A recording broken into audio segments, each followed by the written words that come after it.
drilled it. He got this, I think. He absolutely got this. 69 yards. Are you kidding me, Coach? He'll kick your Butker, won't he? This guy's something else. Every time I come to town, Harrison Butker lights it up. I should be his agent. 69 yards. Are you kidding me? That's John Gruden on that call. He's doing Buccaneers. That's right. He's doing Buccaneers preseason games, right? That's right. I think we knew that. I told you to come in with that kick. I had not heard the actual call, but that was John Gruden as the analyst. I don't know who the play-by-play person I think it was him and Tiki or Rondé. I think it was Rondé Barber. Okay. Well, who was doing the play-by-play? It was just a picture of them two in the booth. Here, come back with it. Let me hear it again. It's not home. He drilled it. He got this, I think. He absolutely got this. 69 yards. Are you kidding me, Coach? He'll kick your Butker, won't he? This guy's something else. Every time I come to town, Harrison Butker lights it up. I should be his agent. 69 yards. Are you kidding me? Harrison Butker. I don't know who was doing play-by-play there. Harrison Butker's 69-yard field goal on Saturday, the end of the first half, in Tampa, was the second longest field goal in any game in NFL history. You heard Max already. Brian is here. I am here. We have a busy show, obviously, because there was a preseason game with tons of reaction to the lengthy time on the field for the starters at Ford Field on Saturday. Not really. Ben Standig will join us at 12. My recap of the game coming up shortly.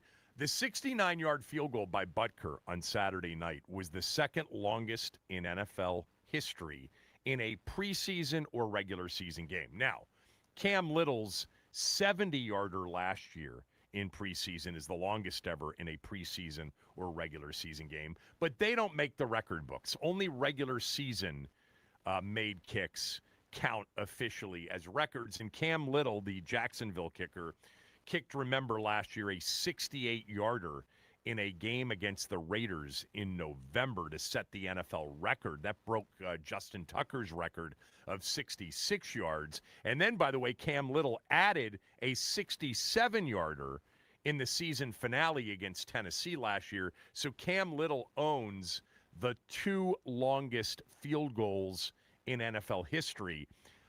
And he also owns the longest preseason kick in NFL history, but Butker's kick from 69 yards was the second longest ever in the preseason. I came in with that because I think these long field goals are hurting the game. I don't like them.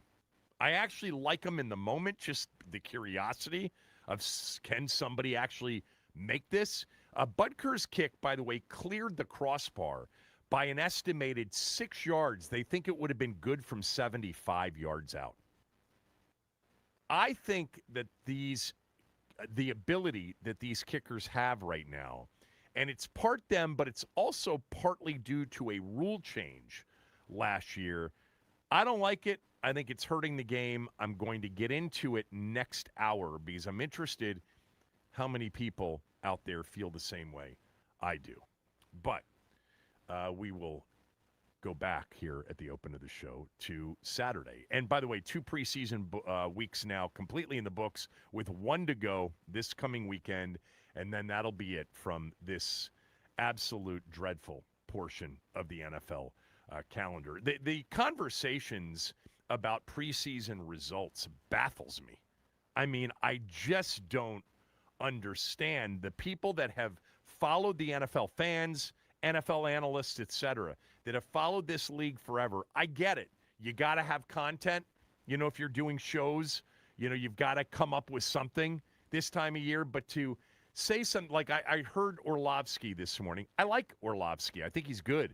He was on the Greenberg show, Get Up, this morning. I'm going to paraphrase here. But basically he said about Cam Ward, the Tennessee Titans quarterback, and Carnell Tate, the number 4 pick in the draft, a rookie from Ohio State. He essentially said that he's not impressed so far. And there's reason to be concerned that Cam Ward and Carnell Tate haven't developed any chemistry yet. What? It's game 2 of the preseason. What are we doing here? This from Kay in Rockville.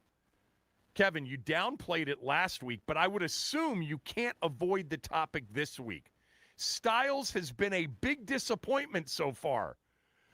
We're back to this again, Max. Hooray! How many snaps did he play in the game? I don't even know the total. It's not many. Are you guys serious? Like, if Styles turns out to be not worthy of the number 7 pick in the first round, I promise you it's not because of what you saw last week against the Dolphins in one series or this past Saturday against the Lions. If he turns out to be a bust, you're going to claim that you saw it coming. No, you didn't see it coming. These are preseason games, limited snaps, no game planning. I mean, and by the way, just his second NFL experience. I got this from Jason O. Sound the D-line alarm bells. We can't stop the run again. Can't rush the passer if you can't stop the run. I think you've said that, Kev. I have said that. I have said that the number one defensive priority in 2026 is to stop the run much better than they have the last 2 seasons. Because it is hard to be a great pass rushing team if you are constantly either not in third and passing situations because the other team has gained first down territory, 10 yards or more on first or second down, because there are teams that are so bad defensively, they don't face enough third downs. Got to get teams into third downs. And then you got to get teams into third and obvious passing, because then it's predictable what the other team's going to do. Versus 3rd and 1s, 3rd and 2s, 3rd and 3s, not as predictable, nullifying many times the effectiveness of a pass rush. But sounding the D-line alarm bells when Daron Payne hasn't played one snap, when you've had, do you know how many snaps the expected starters played on Saturday against Detroit, Jason O? 2. And by the way, the result was sack, fumble, touchdown. I don't know. I feel like this is an annual exercise of trying to talk people off the ledge on preseason results. It is absolutely true that these declarations this time of year turn out to be dead wrong at least 50% of the time, if not more. It's impossible to evaluate the team performance or even a unit performance when they're not out there much in terms of your best players, A, and B, you haven't game planned. Taking into consideration who the opponent is each week and crafting a plan to best stop that opponent for that week based on what they have is such a big part of the game. Just rolling guys out for a couple series and then pulling them with no game plan is a player evaluation exercise for the coaches, not for us. And typically, they are a player evaluation exercise that really is focused on who are the last 4 or 5 players that are going to make the roster and who are we going to try our best to bring back to the practice squad. Cam Ward and Carnell Tate haven't developed any chemistry yet? They've played 2 preseason games for they've actually played more than Jaden Daniels has played and some of the other quarterbacks. No, you just can't do that. I'm telling you, guys, it's the basis of the smell test every year. When you've got everybody talking about one thing as if it is an absolute certainty, just go the other way in the NFL. This is truly a contrarian's best opportunity in sports betting, is to just go opposite of the crowd, because the NFL is such a fine line league. There's so little separating these teams, and each week is its own entity completely. Yes, there are certain teams, because of quarterback in particular, more than anything else, that have that create a bigger, fine line, a wider disparity, especially with some opponents. Sometimes a coaching staff can provide a little bit more of separation, but it's so close, and it comes down to things like who's available versus who's not, and then a couple of plays in a game. You don't have any opportunity at this point in August to determine how that's going to shake out in the regular season based on what you're watching in joint practices, preseason games, or even just regular practices. Now, there are things like injuries that are real. Like Laramie Tunsil's injury is a real deal. Certainly, you can be certain that there's a better chance, a much better chance than not, that he's going to be missed significantly. You can weigh in on a big acquisition like Stephon Diggs. Like they just added a player that is much more of a known than a maybe. That's a good thing heading into a regular season where they actually needed more of a known at that position. And occasionally, if you listen to coaches or even a player's press conference, you might get a tell here or there. And there was a tell from Dan Quinn after Saturday's game about the center position, and we'll play that for you coming up here. But these are the worst days of the NFL calendar. I mean, free agency and the draft are much, much better. I mean, in terms of, having, at least you've got a definitive opinion based on regular season games that the players have played, like real games. Now, in the case of the draft, they're college games, and you're projecting, and the experts get that wrong 2/3 of the time, but at least you're evaluating players based on a real game. These are not real games. They're the worst we've ever seen. They've got to do away with them eventually. But they're not going to do away with them because they get ratings. People love, it's comfort food. The NFL, just football in general on TV, either the NFL or college football, is comfort, the NFL in particular. And it doesn't matter that it's meaningless football. I'll tell you, that was a hard watch Saturday. I'm not going to, there is zero chance. If I didn't do what I do for a living, there is zero chance that I would watch 1 second of a preseason game. Unless there was the number one quarterback, like if you're a Raiders fan and Mendoza's picked number 1 overall and he just quarterbacked the national champion, team in championship team in college football, and you just want to see what it looks like with him in your team's uniforms. By the way, speaking of uniforms, that's the best part of these 2 preseason games so far. Our team's uniforms look great. Yeah, I'd rather have the old logo on the helmet, but man, it really feels like you're watching your team. The burgundy with white at home against Miami. The white with the burgundy on Saturday in Detroit.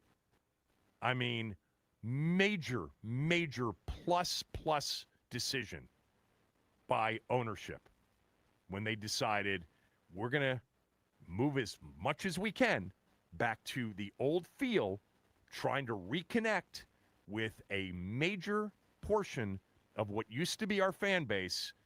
This was an absolute plus to do this. It looks great. I'd prefer the old logo, Blackie Wetzel logo, to be on the helmet. No doubt. Much prefer that. But what they've done here is what they can do right now. And I personally, as a lifelong fan, appreciate it and like it. But the game itself on Saturday, there's no chance, zero chance, if I didn't do what I did for a living, that I would watch this. And I know that some of you really, you're not only watching it, you're then actually immersing yourselves in the film breakdowns, the internet film breakdown people in these preseason games. Waste of time. Total waste of time. Ethan Kaliakmanis does look like a quarterback, but have you ever seen him do it against an NFL team? Because he hasn't done it against an NFL team yet, if you were wondering. He's playing 2s, 3s, and 4s. Yes, there are some players he's facing that might be on an NFL roster, but most of them will not be. Still, he looks better than Sam Hartman to me. But I certainly wouldn't be certain about that.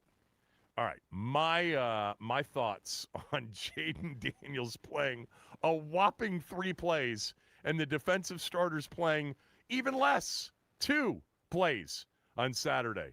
And my thoughts on this game when we return. Kevin Sheehan Show, the Team 980 and the Team980.com.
Kevin's Take. The good, the bad, the ugly from yesterday's Washington football team game.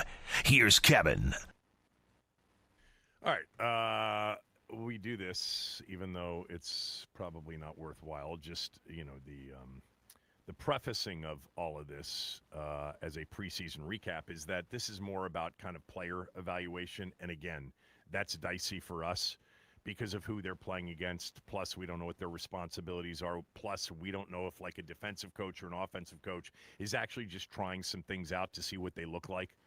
That happens during preseason games and joint practices. It's like we've been working on something, probably not the best defense to run it against or the best offense to run it against, but just want to see if I can get our guys together and that they know what they're doing.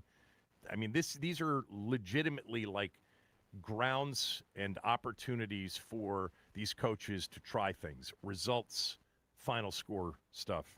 Please, it doesn't matter. So here's what I wrote down for wrote down during the game. I liked the energy. I think that's one of those things you can sort of identify as a fan.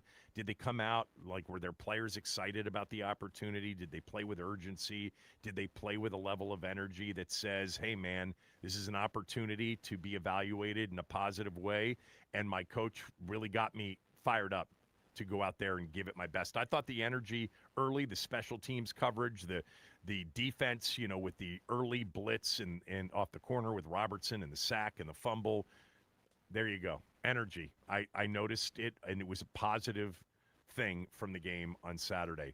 Jaden Bradley's one-handed catch. That guy's, clearly someone who can play football at the professional level, for a team like this on a regular basis. I have no idea because he hasn't played against starters in these 2 weeks. But last week, he nearly blocked 2 punts. And that one-handed catch from Ethan, Kaliakmanis was a really good catch. The dude's big. He's 6'4". He's able to, get his body in positions to make catches. He's a hands catcher. There's a lot to like about Jaden Bradley. Of course, do they have room for him? I don't know. I have no idea. Because the guys that are ahead of him, you'd think on the depth chart, they haven't really played. He's played a lot more because they want to see and continue to evaluate him. But I do think that he's, what Scott McLuhan would call a football player.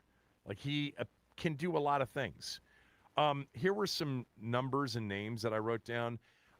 Part of it is because I know how they feel about these players too.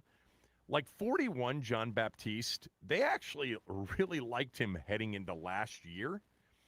And he got hurt very early in the season, but they really like his pass rushing ability. You can see his ability. You can see his burst. You can see his bend. At 6'4", what is he, 245, 250, something like that. He looks good doing it. This guy that played at Notre Dame, he's played in big games. He's actually a guy, who was drafted in the 7th round of that first draft, the first Adam Peters draft. And I think they had plans for him last year before he got hurt.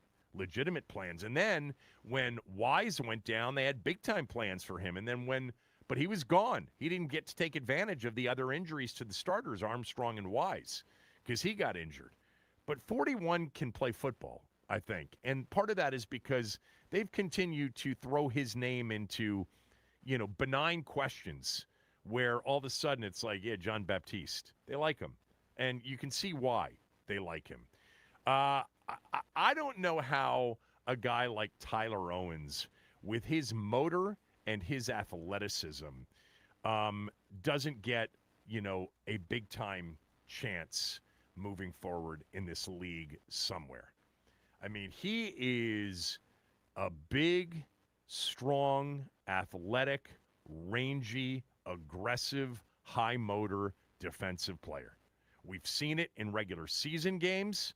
Last year, at times, he had a couple of really good games towards the end of the year. Had a good game against the Cowboys. I think that was the game on Christmas Day.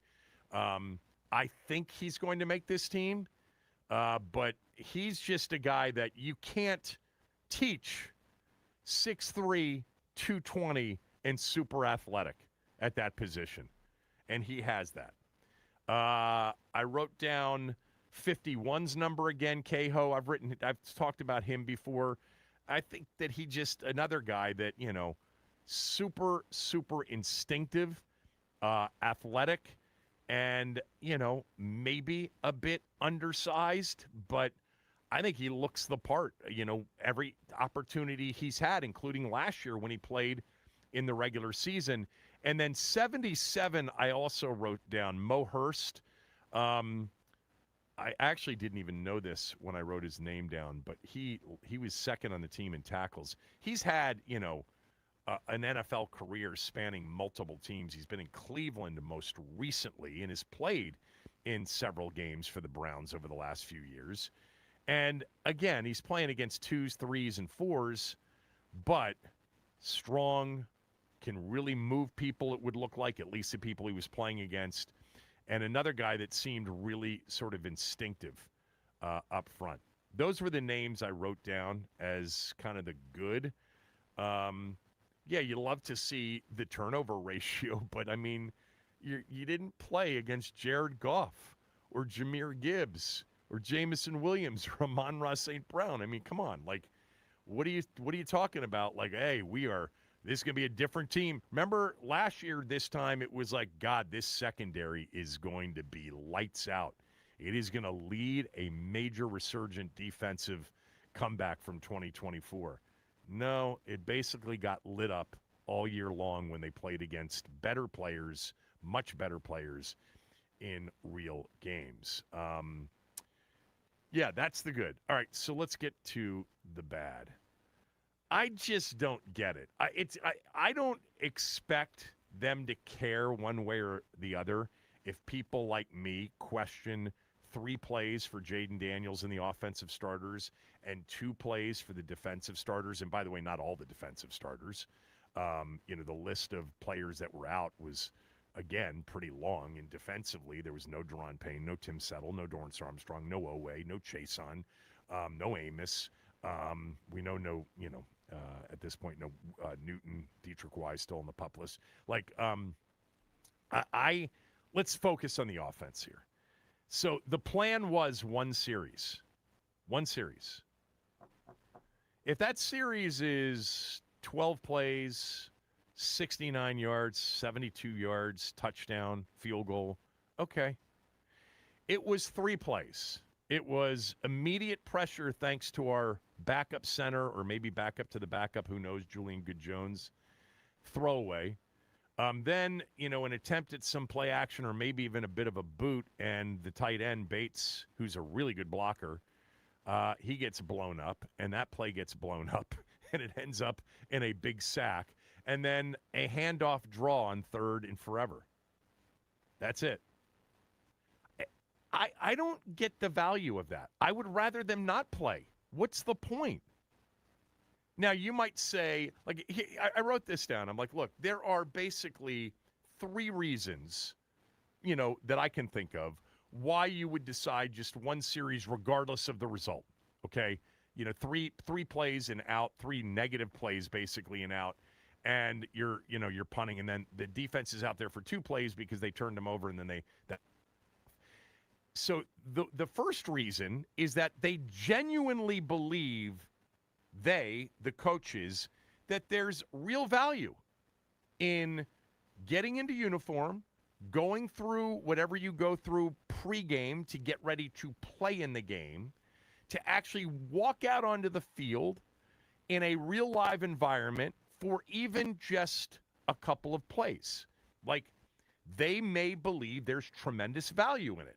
The second reason that you might do it is that you had an intention of, if it was a really short series, coming back for a second series, but something alarmed you about the first series that said, I don't want to put, our guys back out there if we can't block a simple second down play action / boot. And the last reason you would do it, and I'm not suggesting that this is it, I'm just giving you one of the potential reasons you would do it, is that you want to be able to say to the world, oh, we did play our starters. We didn't sit our starters for the entire preseason. We played our starters in the second preseason game. As if to kind of take the pressure off you. I actually think they created more of it, but to take some level of like, okay, they did play their starters versus having the ability for people to say at some point during the first week, if you're down 17-0 against the Eagles, well, that's what you deserve. You didn't play the starters at all. So the third reason would be more of we're sensitive to what people might say if we don't play our starters. I don't think that's it. I'm just throwing it out as a possibility. I would hate like hell if that's what they were succumbing to. But as far as like the honest, genuine feeling that there's value in 3 plays and 2 plays, 3 for the offensive starters and 2 for the defense, I just can't see it. Especially when the next time they take the field in a real game, and maybe they'll play against Baltimore on Friday night, and this will be a moot point.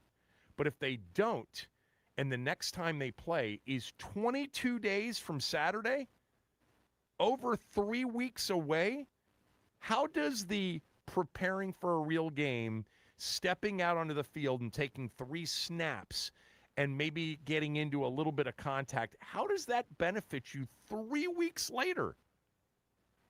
I don't get it. I said last week, and I waffled around, and I admit it, and many of you picked up on it, and that's fine, because you called it out and you were right. I finally decided, and I want to keep I've decided that this is my conclusive opinion on playing starters in the preseason. And I just hope I remember it next preseason. And that is, you either play them or you don't. And playing them means you put them out there for no less than 15 snaps up to 30, which could be a whole half. You either play them or you don't. Because 3 plays, 1 series, I'm sorry, you got to really stretch the outer limits of imagination to convince anybody that there's tremendous value in that. I want to see, what some of the other starters around the league have done. The Jordan Loves, the Joe Burrows, there are plenty of starters that are playing meaningful minutes. Bo Nix was out there. I mean, he had a broken ankle and missed the AFC Championship game. He's back, and they're playing him in the preseason. He got drafted, I believe, in the same class that our guy did. It's not just our guy at quarterback either. Like, I want all of the starters that are healthy enough to play to be out there. But either play them or don't play them, period. I mean, Bo Nix had 9 pass attempts. He was 6 of 9 for 76 yards. Jordan Love was 5 of 7 for 56 yards in the same game. Like, that feels like good work. I don't know how many drives it was. It had to be multiple given the pass attempt count. Was Jordan Love out there for the second drive for Green Bay? He was not. Was Bo Nix out there for the second drive? He was. I mean, Bo Nix played into the second quarter. So either do it or don't do it. And don't tell us that, you got a preconceived, it's going to be 1 series regardless. And Helly said that during the broadcast in the first half. He said that that it was their understanding that it was going to be 1 series regardless of what the results were. Can't you be a little bit more flexible than that, given what that 1 series looked like? Or maybe the 1 series scared them. And if that's the case, that leads me to number 2 on my list. And that is, they got some sort of center problem here, okay? This wasn't, totally lacking in the ability to predict. There was plenty of foresight from everybody on the center position. Now, we haven't seen Nick Allegretti in a game, and hopefully we will in the opener against Philadelphia. But this was Dan Quinn. You've got that soundbite ready to go, Sure Max? do. Okay, play what Quinn said about the center position.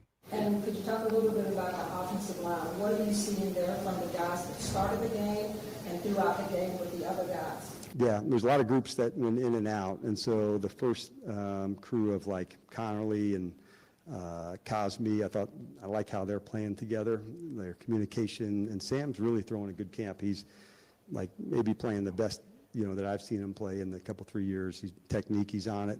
I like what I'm seeing, on the outside, at left tackle. So we got work to do to figure out, where we want to get to in center. But with a lot of people in, it wasn't like a one line, two line. So Wiley played some, and then we moved. You probably saw different guys at left tackle, right tackle. We rotated guys at guard. So today was about opportunities, giving guys their ops, and I'll look forward to taking a look. Look, in a regular season game, even if Julian Good-Jones was your starting center, there would be game planning, around perhaps their concerns of what his weaknesses would be. There isn't that in a game like Saturday at Detroit. And by the way, that could be one of the reasons that they're like, whatever happens, one drive's enough. And then to see the immediate pressures on the first two snaps offensively, I mean, it could have made them a bit queasy. Personally, again, I'd either play him or don't play him, period. But is it crazy to be concerned about the center position? No, it isn't, because we were concerned about it all offseason. Now, what did they do? Well, they decided that Tyler Biadasz, with, a concern from his end to want more guaranteed money. He had none in the third year. He was under contract.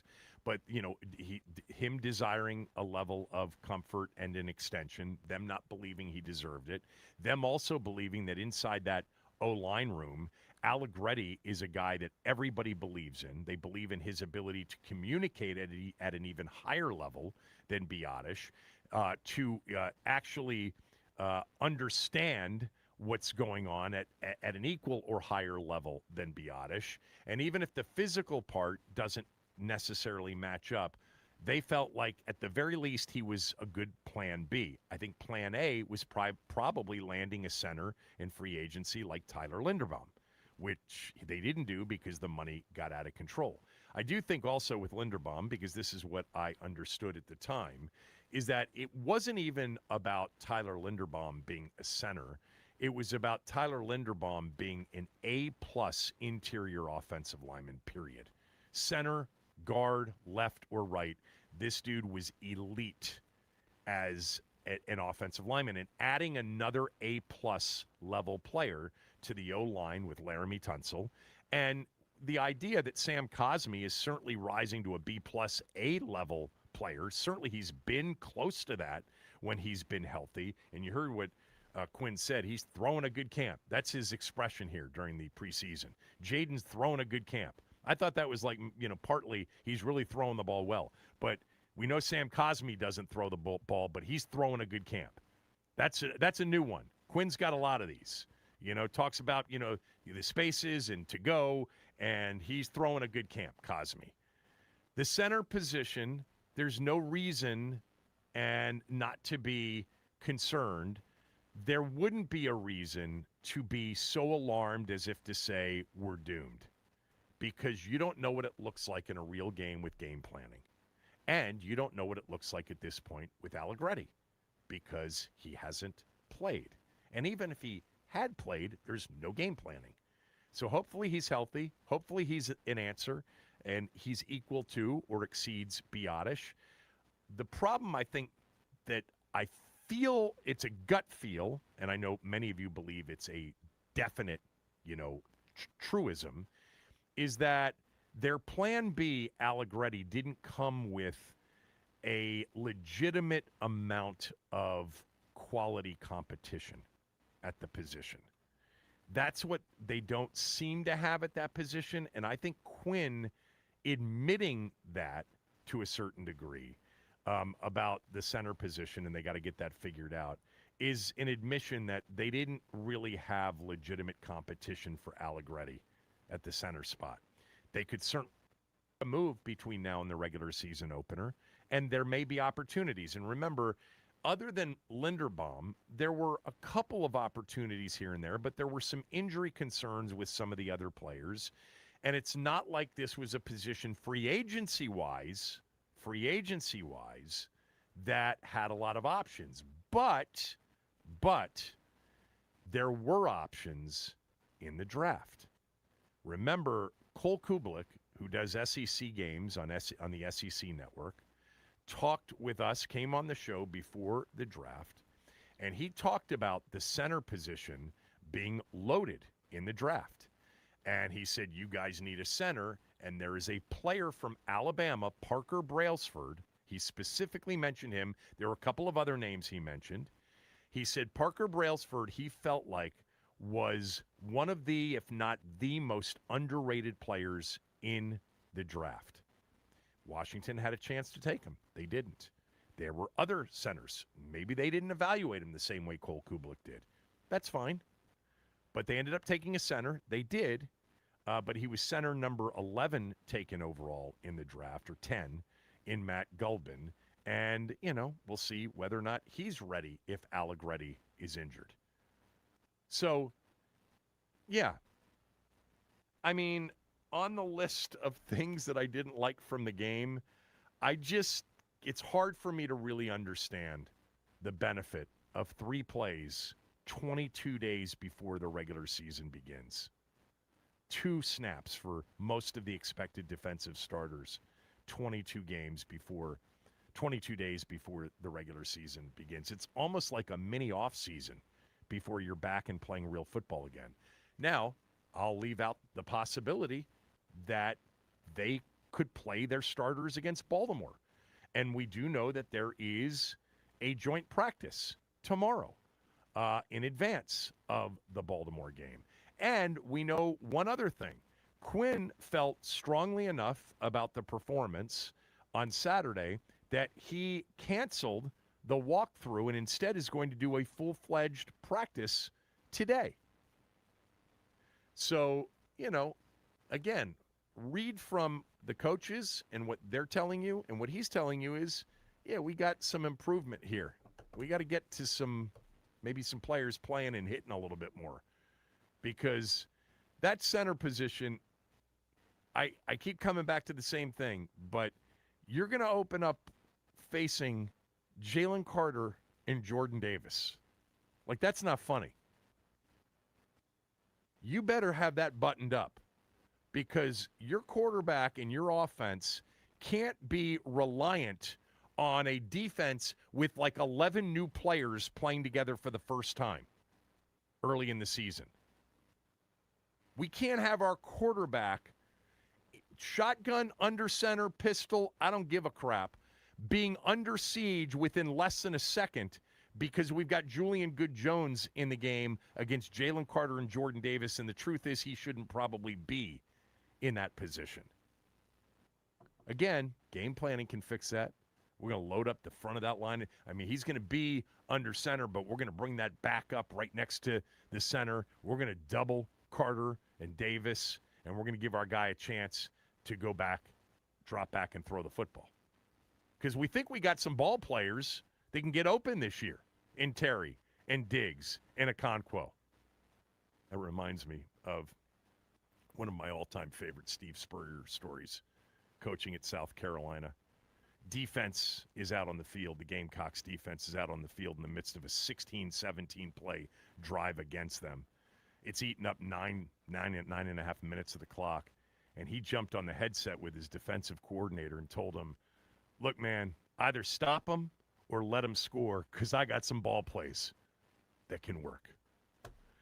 Old ball coach. He was a beauty. Yeah, the problem with him is he'd probably just add a couple of receivers to the formation. He'd spread out 5 wide with Julian Good-Jones at center and ask his quarterback to do it without any real protection. There are lots of ways to attack flawed pass protection ability. There are. Number 1 is running the football. Number 2 is quick game. Number 3 is a lot of what you saw with Cliff, which is quick game, RPO. And they do have some of that in the scheme. Promise you. Some of the Cliff stuff will remain, in part because there could be a concern with no Tunsil. And if Allegretti is going to be banged up here and there, you're going to have to find ways to offset that potential weakness. All right, your chance, 301-230-0980, 301-230-0980. If you call up and you tell me that Sonny Styles is a major concern or a bust, honestly, I'm going to hang up on you. We got to have some level of conversation that is real. It's hard this time of year, but please, if you legitimately think Sonny Styles is a bust after about 22 defensive snaps in the preseason, it's hard to have a conversation with people like that, really. As it is to have a conversation with people who thought that J.P. Finley's question was a bad question. No, it actually was the right question and had to be asked to Jaden Daniels on Saturday after the game. We'll get to that in the third hour of the show. Some of you, man, have worn the pom-poms or donned the pom-poms and the fandom hat to a level that is really absurd. Delicate, some of you. Phone lines open, 301-230-0980. Kevin Sheehan Show, the Team 980 and the team980.com.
All right, preseason game number 2, reaction 301-230-0980.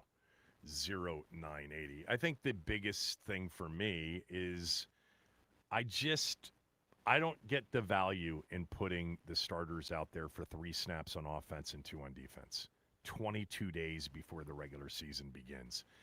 I mean, they're the experts, and if they absolutely believe that there is real value in it, okay.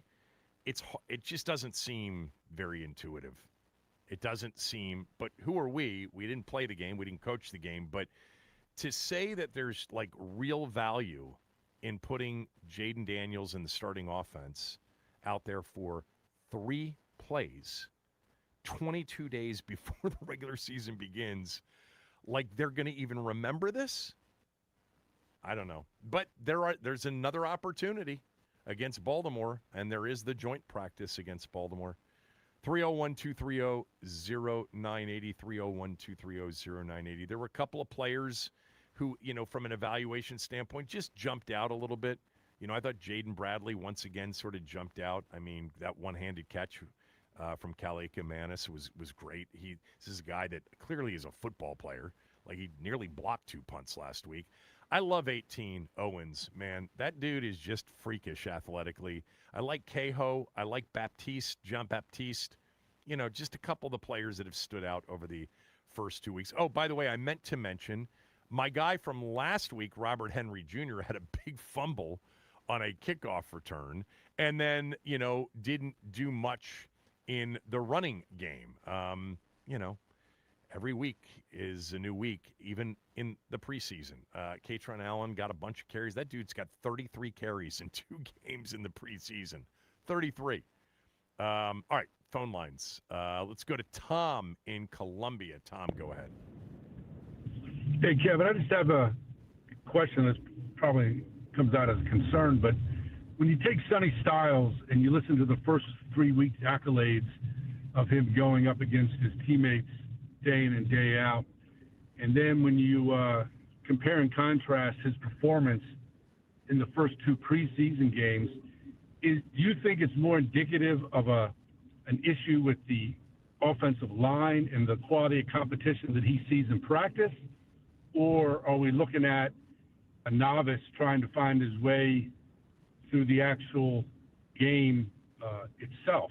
I'm kind of lost. Like, what are we evaluating? In camp, he's a generational talent destined for the Hall of Fame. Look, there may be some fan websites that have visited some practices and stuff like that and have called him a generational talent. Have you heard that from anybody that actually matters? Well, I use that term loosely because I'm jaded by what happened with the kid that came from in DeMatha. the age of social media, with some of these, fan, people that go to the practices and joint practices and give you some of that stuff, I think it skews the overall on him. I will say this, that when they drafted him, they were certainly happy to have him. They spoke in terms of incredible athleticism, the whole thing. My number one concern about Sonny Styles has nothing to do with anything that I've seen in the preseason games. It has to do with, at his size, will they be able to keep, big O linemen and double teams off of him? Because I think that stopping the run is still number one, and that could be a big adjustment for him at the NFL level. I think he can run with anybody. I think he's going to have deflected passes. I think there's going to be some real wow plays. By the way, I've said this about him before. The athletic, numbers that he generated at the combine aren't what I saw as a college player. I saw a great athlete. I didn't see the all-time greatest athlete in terms of his measurements, but I just think it's impossible. And I haven't heard in terms of, I don't follow a lot of these people that I don't know who they are, and they're, people are sending me this stuff like, did you see what this guy said about Styles, or this guy said? I'm like, it's practice, people. Please do not, immerse yourselves in the play-by-play of practices. It just isn't a great indicator. I went back and read all the ones from last summer. The corners, my God, this secondary, whoa. This secondary is going to be one of the best in the league. What a difference it'll make. This defense led by Joe Witt Jr., who's really starting to feel himself as a second. It was all wrong. I can't judge him until I see him play an actual game in the NFL. And by the way, not one. How about a season or two worth of games? Rookies don't come out typically in some of these positions and, end up being obvious superstars. It happens. It may not happen with him. What if he's a slow developer? What if we don't see greatness from him until his second or third or fourth year of his contract? Got to give it time. But I understand what you're saying, Tom. If that's what you're reading about practices versus games, I don't think he's played that poorly in the game, but it's hard to evaluate. Stay on hold, everybody. 301-230-0980. We've got a line open as well if you want to jump on. Your reaction to the second preseason game. By the way, I haven't mentioned this if you care. They lost the game 17-13.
All right, let's get to the phone calls. 301-230-0980. Reaction to, I almost forgot what we were doing. Woo! I know what we're doing. We are talking about the preseason game from Saturday in Detroit. The uniforms look great. Number one on my list. Love the uniforms. Just, can we get the logo back, Mark Klaus, Josh Harris, at some point?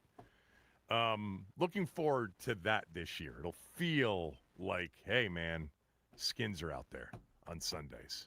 A little bit more than it has in recent years. Yes, I'm simple when it comes to that stuff. 301-230-0980. We've got an open line, man. It seems like a lot of you are super pumped up about the preseason. I essentially believe that it is going to be very difficult to see and to realize anything clearly until the regular season games begin, because that's essentially true about the NFL. Again, to me, the number one takeaway is, seriously, 3 plays for Jaden in the offense, and then you pull them? Like, I really would prefer to either see them play, 15 to 20 plays, maybe a little bit more than that, or not play. Because the benefit is, it's well beyond my pay grade to identify the benefit of putting the offensive starters out there for 3 snaps on Saturday against Detroit. 301-230-0980. Ian's on hold. Ian, go ahead. Yeah, the reason you have an open line is because it's such a dud. I mean, this entire offseason, draft, free agency, preseason, it just seems so irrelevant. I mean, 3 plays where they just looked it's impossible to even make a comment. The plays weren't even existing. And when you say it's above your pay grade, Kevin, it's not. There is no NFL coach that is beyond question. These guys are not some genius people. Jim Zorn was an NFL head coach. Joe Judge was an NFL head coach. I get that, but there is a bit of nuance here that I guarantee you, if we were sitting in some of these decision making, and I'm talking about anybody that could legitimately be at least of average intelligence, be able to follow the conversation, there would be some things in the conversation that I bet that we wouldn't have thought of. That's all. I'm giving them the benefit of the doubt on that, because it is a time of the year that has a lot of nuance.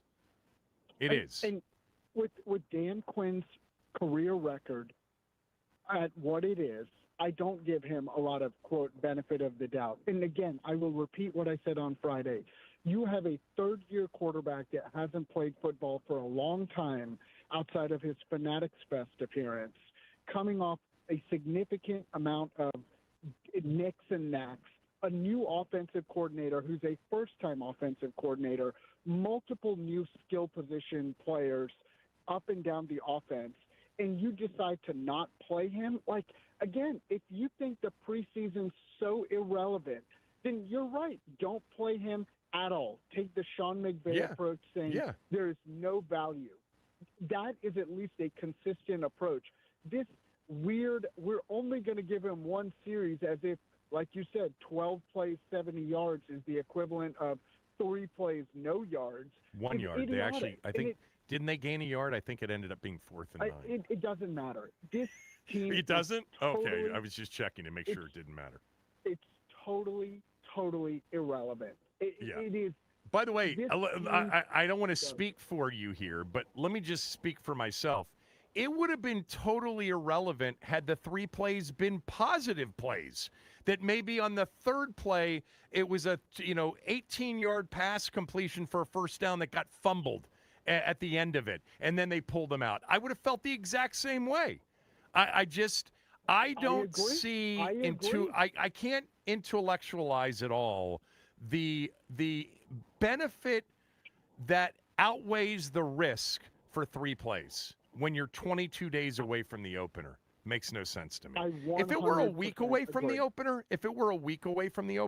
I might feel a little bit differently. Like just the process of getting ready for the game and going out and maybe feeling the the bright lights of an actual game, but 22 days away from it.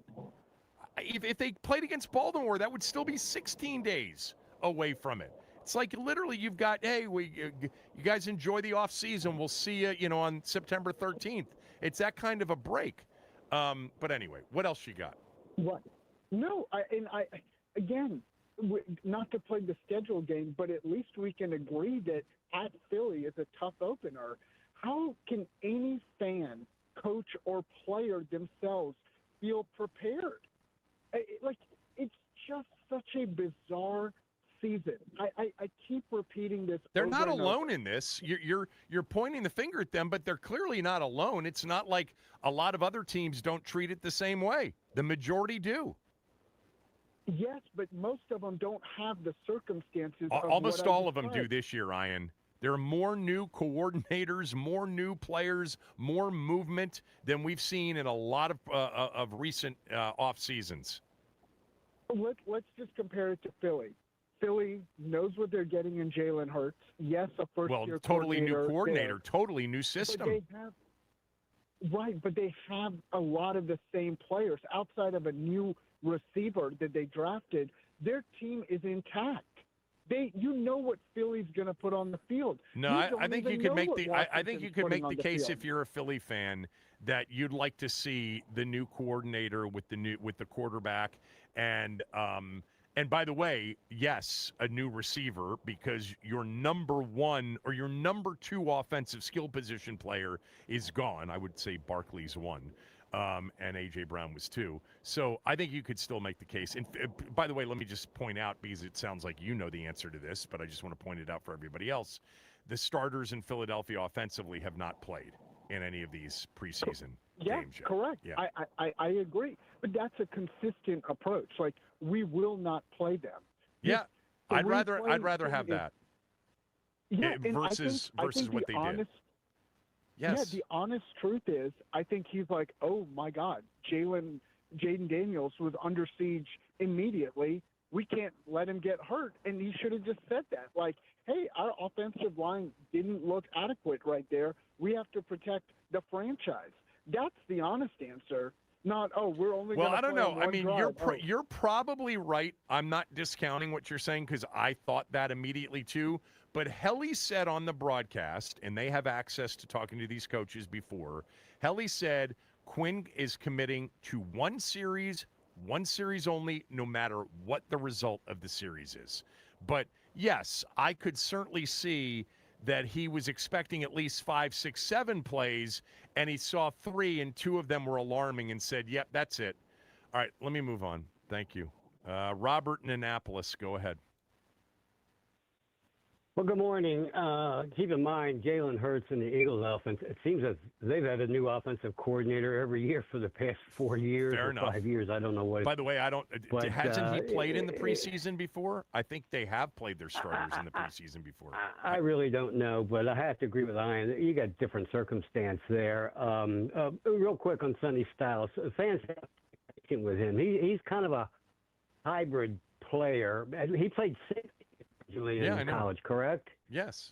So, give the man, Kyle Hamilton was sort of in that situation. He struggled a little bit early on, but he figured it out. So just give the guy some patience and no, we can't do that.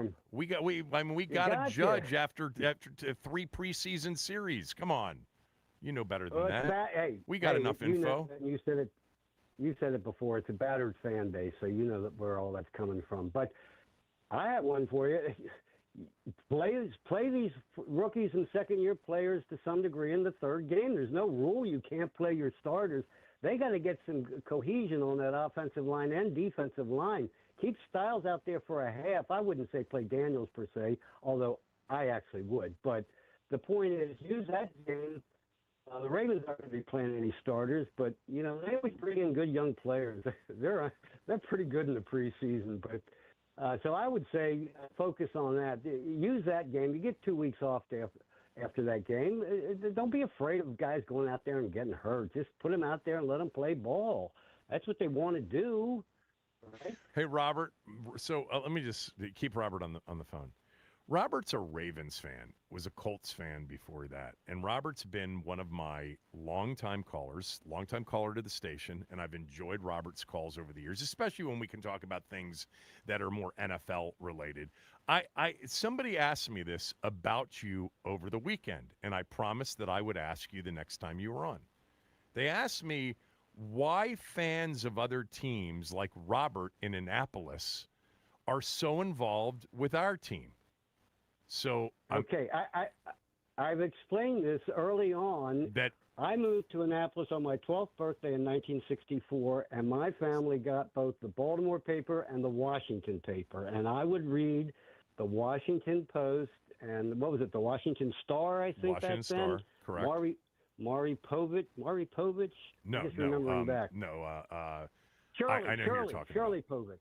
Well, Shirley Povich was the Post. Yeah. Whatever. Maury Povich is his son. I Maury Povich, obviously a massive, television host star, and started at Channel 5 as a news anchor. Right. But the point is that my family emanated out of Baltimore, so I was a Baltimore fan for the sports teams, but I adapted, didn't really become a fan, but I followed. I watched the Senators. I watched, we only had 3 channels, so you watched whatever was on. So, yeah. So I followed them. I know from the mid-'60s, anything Redskin related. I know more than most of your callers. But you're a fan of the Ravens first. Bothers them. I don't know why it bothers them. It doesn't bother them. It's more curiosity. By the way, well, it bothers the guy down in Virginia Beach. Believe me. Oh, who cares? I don't know who you're talking about there. But you're Scott Jackson. Are you talking about Scott Jackson? No. The 755, or what do you call him? Is whatever is. I don't know who you're talking about. He calls me out from time to time. Paulie? Oh, Paulie. Oh, you're talking about one of the callers here.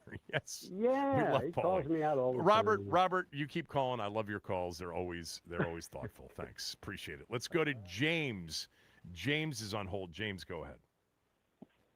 Yeah, I think that they got exactly what they needed to see out of those 3 plays. They gave the line a chance with the best quarterback. If they had Mariota, they probably would have started him. There's no excuse for having rookie quarterbacks. They ran 3 different blocking schemes. They saw they couldn't protect the quarterback. They got him out of there. Mm-hmm. But they got enough on tape to realize, okay, we do need to go out and fix the center. We do need to go out and fix the line. They got 3 weeks to do it. So it was the right time. As they saw what they needed to see. They got the quarterback out before he got hurt. I think they did all right. You know what? I think that's a reasonable viewpoint. You might be right about that. The only thing is that I would say to you is that they were apparently, at least according to Helly in the broadcast, it was going to be one series no matter what the result was. So let's just say the result hadn't exposed some issues with protection, and they were sort of 3 benign plays. Would you have wanted him to put the starting offense back out there again? If they hadn't learned gotten what they needed out of it? I think if you look at it, they wanted to see the line against the first-team defense with no other excuses about rookie quarterbacks. And in those designs, to test it out, see what they got. And so that all required one series. And I think that they went in there with a plan, they executed it, and they've given themselves enough leeway to get this job fixed. Now the question is, do they fix the line? We should see some quality guys getting released from other teams. That's going to be I'm starting to believe, based off of what Quinn said, that there's no doubt that you're right. I absolutely believe you're right. They are going to absolutely add a player or 2 to this offensive line when the cuts happen. By the way, a week from yesterday, August 30th. This coming Sunday, this next Sunday, is the cut down, and it's just one cut down date, people. They went to this last year, 90 to 53. So all of a sudden, just a flood of players hit the market, and they'll be focused, James, to your point, on 2 things. One, adding legitimate players to the 53-man roster, perhaps a center, perhaps even another interior offensive lineman, and also then, filling out the 17-player max opportunity on the practice squad. But if you tell me right now that a week from today they haven't added another player or 2 to the 53-man, I would tell you I'd be surprised if that doesn't happen a week from today. Interesting angle, and I appreciate that. Thank you, James. Let's go to Bones in Southeast. Bones, go ahead. Oh, man, Kevin Sheehan. What's up, Bones? Thanks for taking my call, Matt. You know, man, hey, Kevin, man, I'm a little concerned, man, you know, because, you know, Adam Peters, you know, he got, you know, this is his responsibility to, you know, choose these players, man, you know, and I'm a little concerned, you know, with some of the selections, man, talent, you know, evaluation of them, you know. So, man, and then, you know, as far as I'm concerned, you know, Sam Hartman and Marcus Mariota, man, you know, y'all could do something else with them and move Caliat, the Greek, up to the number 2 spot, you know. And as for Jaden, man, I need Jaden, man, to stay focused and not try to do everything himself and work with the talent that they done brought in here for him, man, to help him out, man.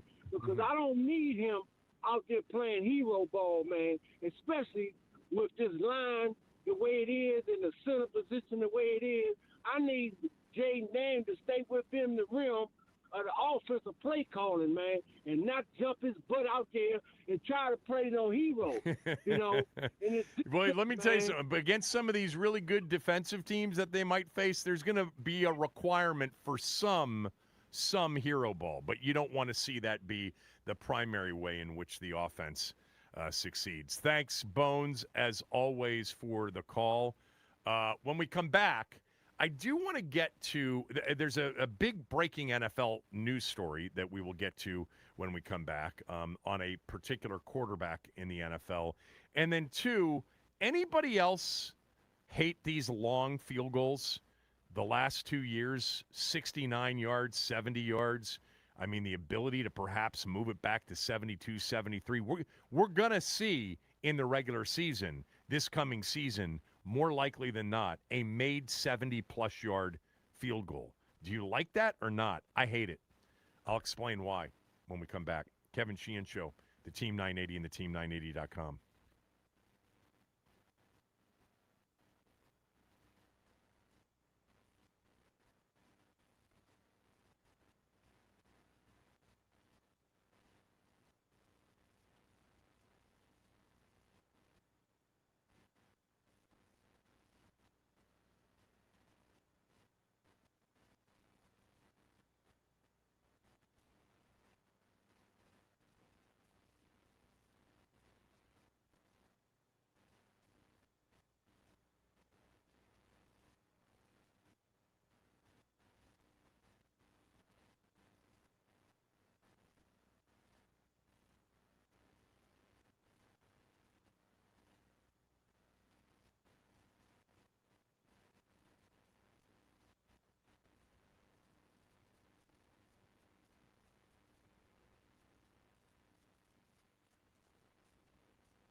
So, I don't know if you guys caught this from over the weekend.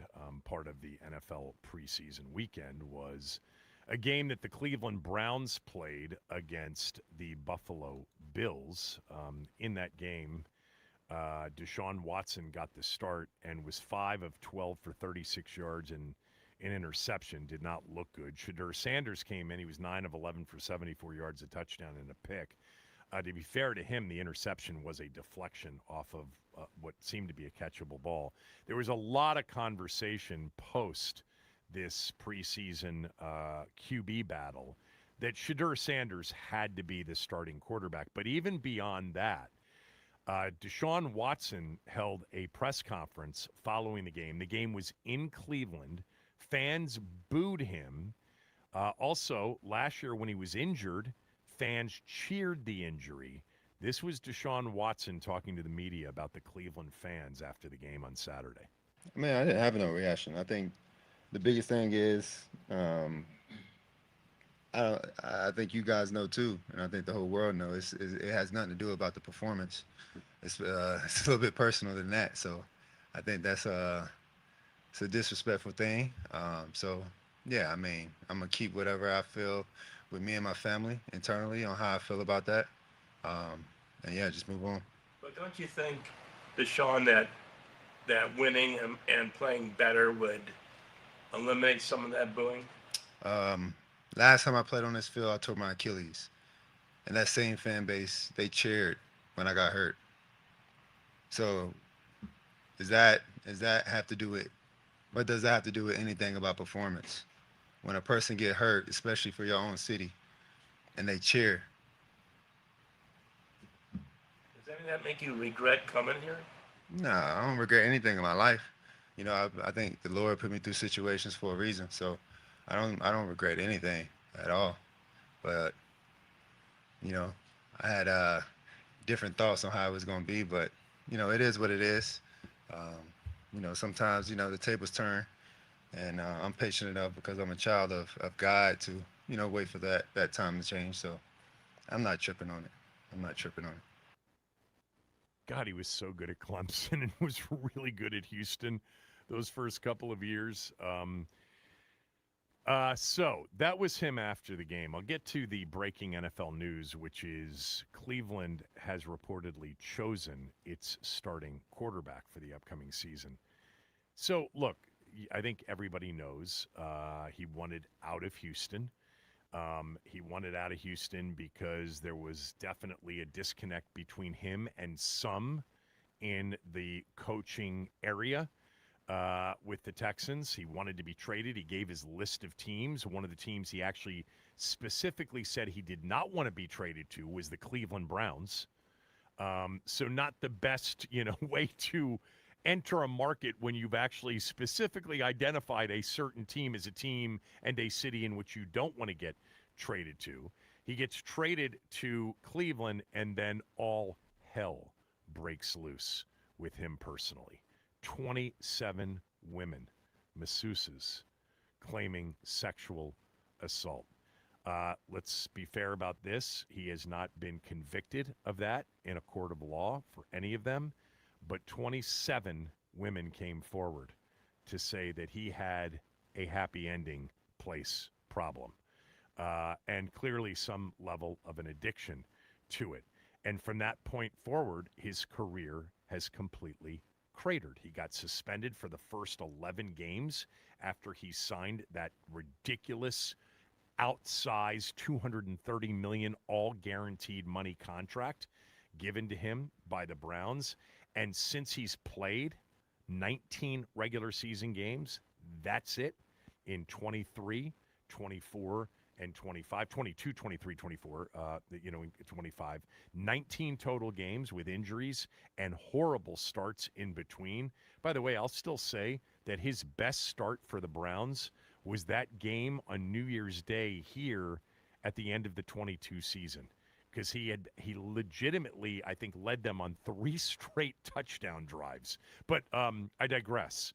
This was a guy that had major off-the-field issues. The league suspended him for it. He signed a contract that everybody thought was completely outsized for him as a player. And then he performed poorly, very poorly, as a starting quarterback. So that leads to what you heard the other day. Cleveland fans don't like him. I actually thought when he played last year against us, he looked almost disinterested before rupturing his Achilles tendon later on in the season. But guess what? He's going to start the season for the Browns. Adam Schefter and Ian Rappaport reporting that Deshaun Watson has emerged out of this competition with Shedeur Sanders as the starter. He's going to face Jacksonville in week 1, and he also has a road game in week 2 at Tampa. It's probably easier for him to start this upcoming season on the road. Much easier for him to start as a road quarterback in the first 2 games rather than at home. Gives him a chance to perhaps play well, have some success, and then come home in week 3 for the home opener against Carolina. 2 tough teams on the road to start against in Jacksonville and Tampa. I'm really surprised. I actually legitimately thought that Shedeur Sanders was going to be tabbed as the QB1 in Cleveland simply because Deshaun Watson's looked disinterested in recent years when he's played. He doesn't look good at all at any point in which he's on the field. And Shedeur Sanders, at least if you've watched him last year in the regular season, he's not afraid. Like, there's one thing that his dad did with him is instill a high level of belief and confidence in the young man, even if, he is limited in some areas. But when he's out there, man, he's trying to sling it. But I don't know if he can play the position as a starter at the NFL level. I wasn't the biggest fan of him coming out. I thought he held it too long, trying to play hero ball too often. Doesn't typically work in the NFL. But what does that say about Sanders? It must say that Monken is not a big fan of Sanders or doesn't believe, because you'd play the young guy who's got years to develop, and he's the only guy on the team that's young that maybe gives you a chance, and instead he's going to go with Deshaun Watson. But it's also known that Haslam has put the pressure on previous coaching staffs to play Deshaun Watson. Todd Monken should have never taken that job with Haslam as the owner if that was going to be the case. Amen. Sometimes you want a promotion. Yeah. Pretty interesting stuff, I think, in terms of the Deshaun Watson situation. I'll be interested to see what he looks like, because I will say this about Deshaun Watson. I was a big fan of him at Houston. He was a legitimate top 10 quarterback in the NFL as a starter the seasons in Houston. He had big seasons in Houston, and he was still a young quarterback with plenty of opportunity to get better during those seasons in Houston. And his life and his professional career took a turn that it's hard to predict. But, he had that one season where he was 26/9. They were in the postseason.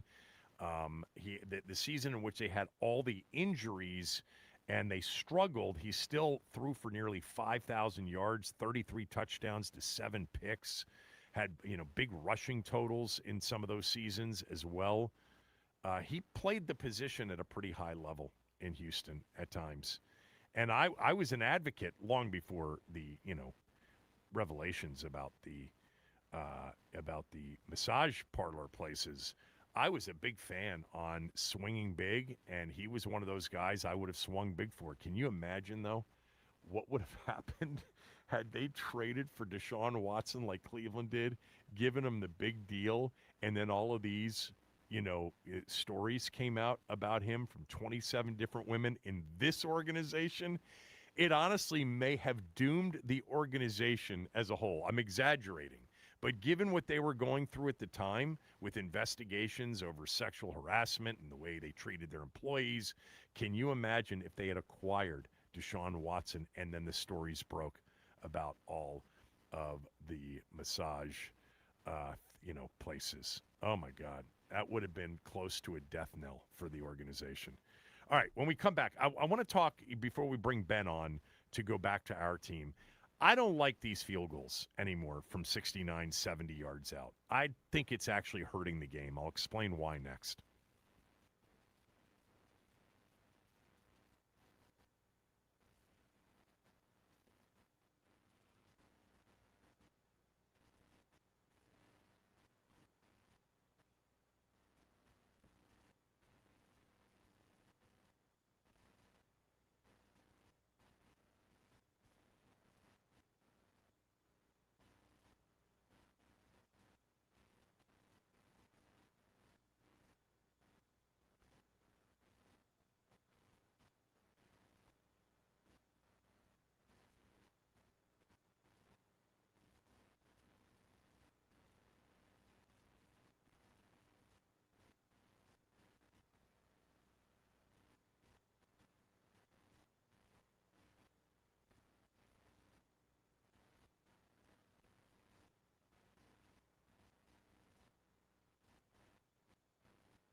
It's not cold. And he drilled it. He might have got this, I think. He absolutely got this. 69 yards. Are you kidding me, Coach? He'll kick your Butker, won't he? This guy's something else. Every time I come to town, Harrison Butker lights it up. I should be his agent. 69 yards. Are you kidding me? That was John Gruden as part of the Tampa Bay Buccaneers preseason call over the weekend. Kansas City's Harrison Butker booted a 69-yard field goal. Second longest in NFL history if you count preseason games. Cam Little, Jacksonville's kicker, kicked a 70-yard field goal in last year's preseason. But the official records are Cam Little's 68-yarder last year in November against the Raiders. He's also number 2 on the list with his 67-yarder in the season finale last year against the Titans.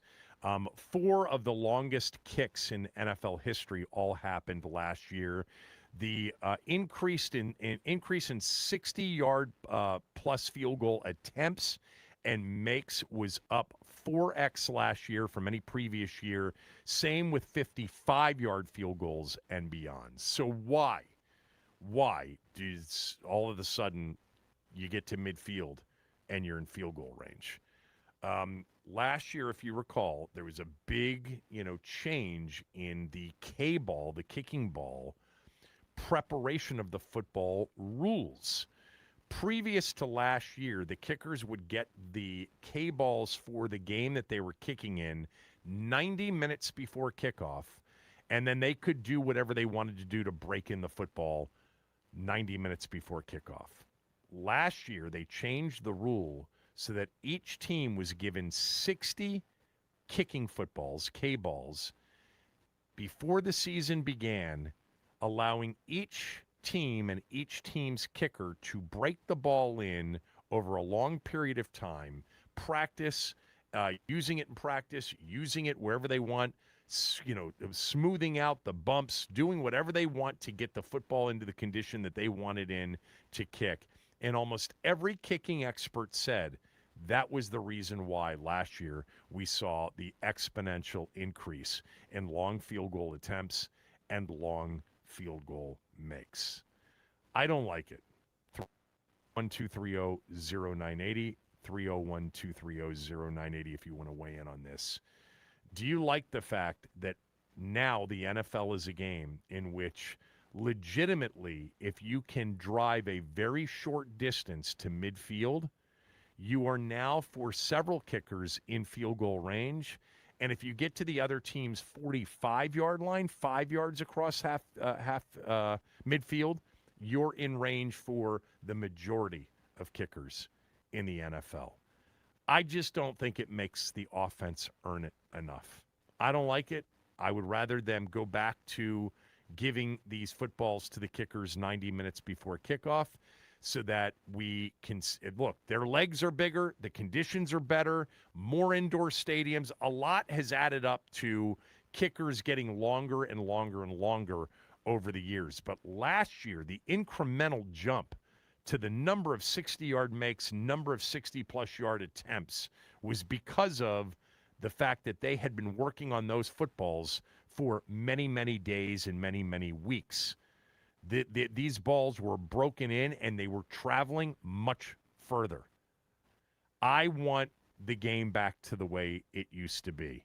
I want the offense to have to earn it. I don't want field goal attempts from, their own 43-yard line where the ball's put down from 67 yards out. I don't mind seeing that occasionally. It's actually losing its overall appeal, the uniqueness of the super long field goal attempt and make, because we're seeing it so much now versus the way we used to see it. To take the new kickoff rules and have an average field position of the 33 or 34-yard line as a starting point, and knowing that at that point, for at least, a fourth of the kickers in the league, 25% of the kickers in the league, you are literally just barely over one first down away. And sometimes it can be one first down because not every first down travels just 10 yards. Take the average start of the 33-yard line add, 15 yards, and you're already 2 yards away from field goal range. I think the offense has to earn it more. The combination of these K-ball breaking in rules and the fact that the average starting field position is now better than it's ever been with the new kickoff rules, I would absolutely like to see them go back to making it harder on kickers.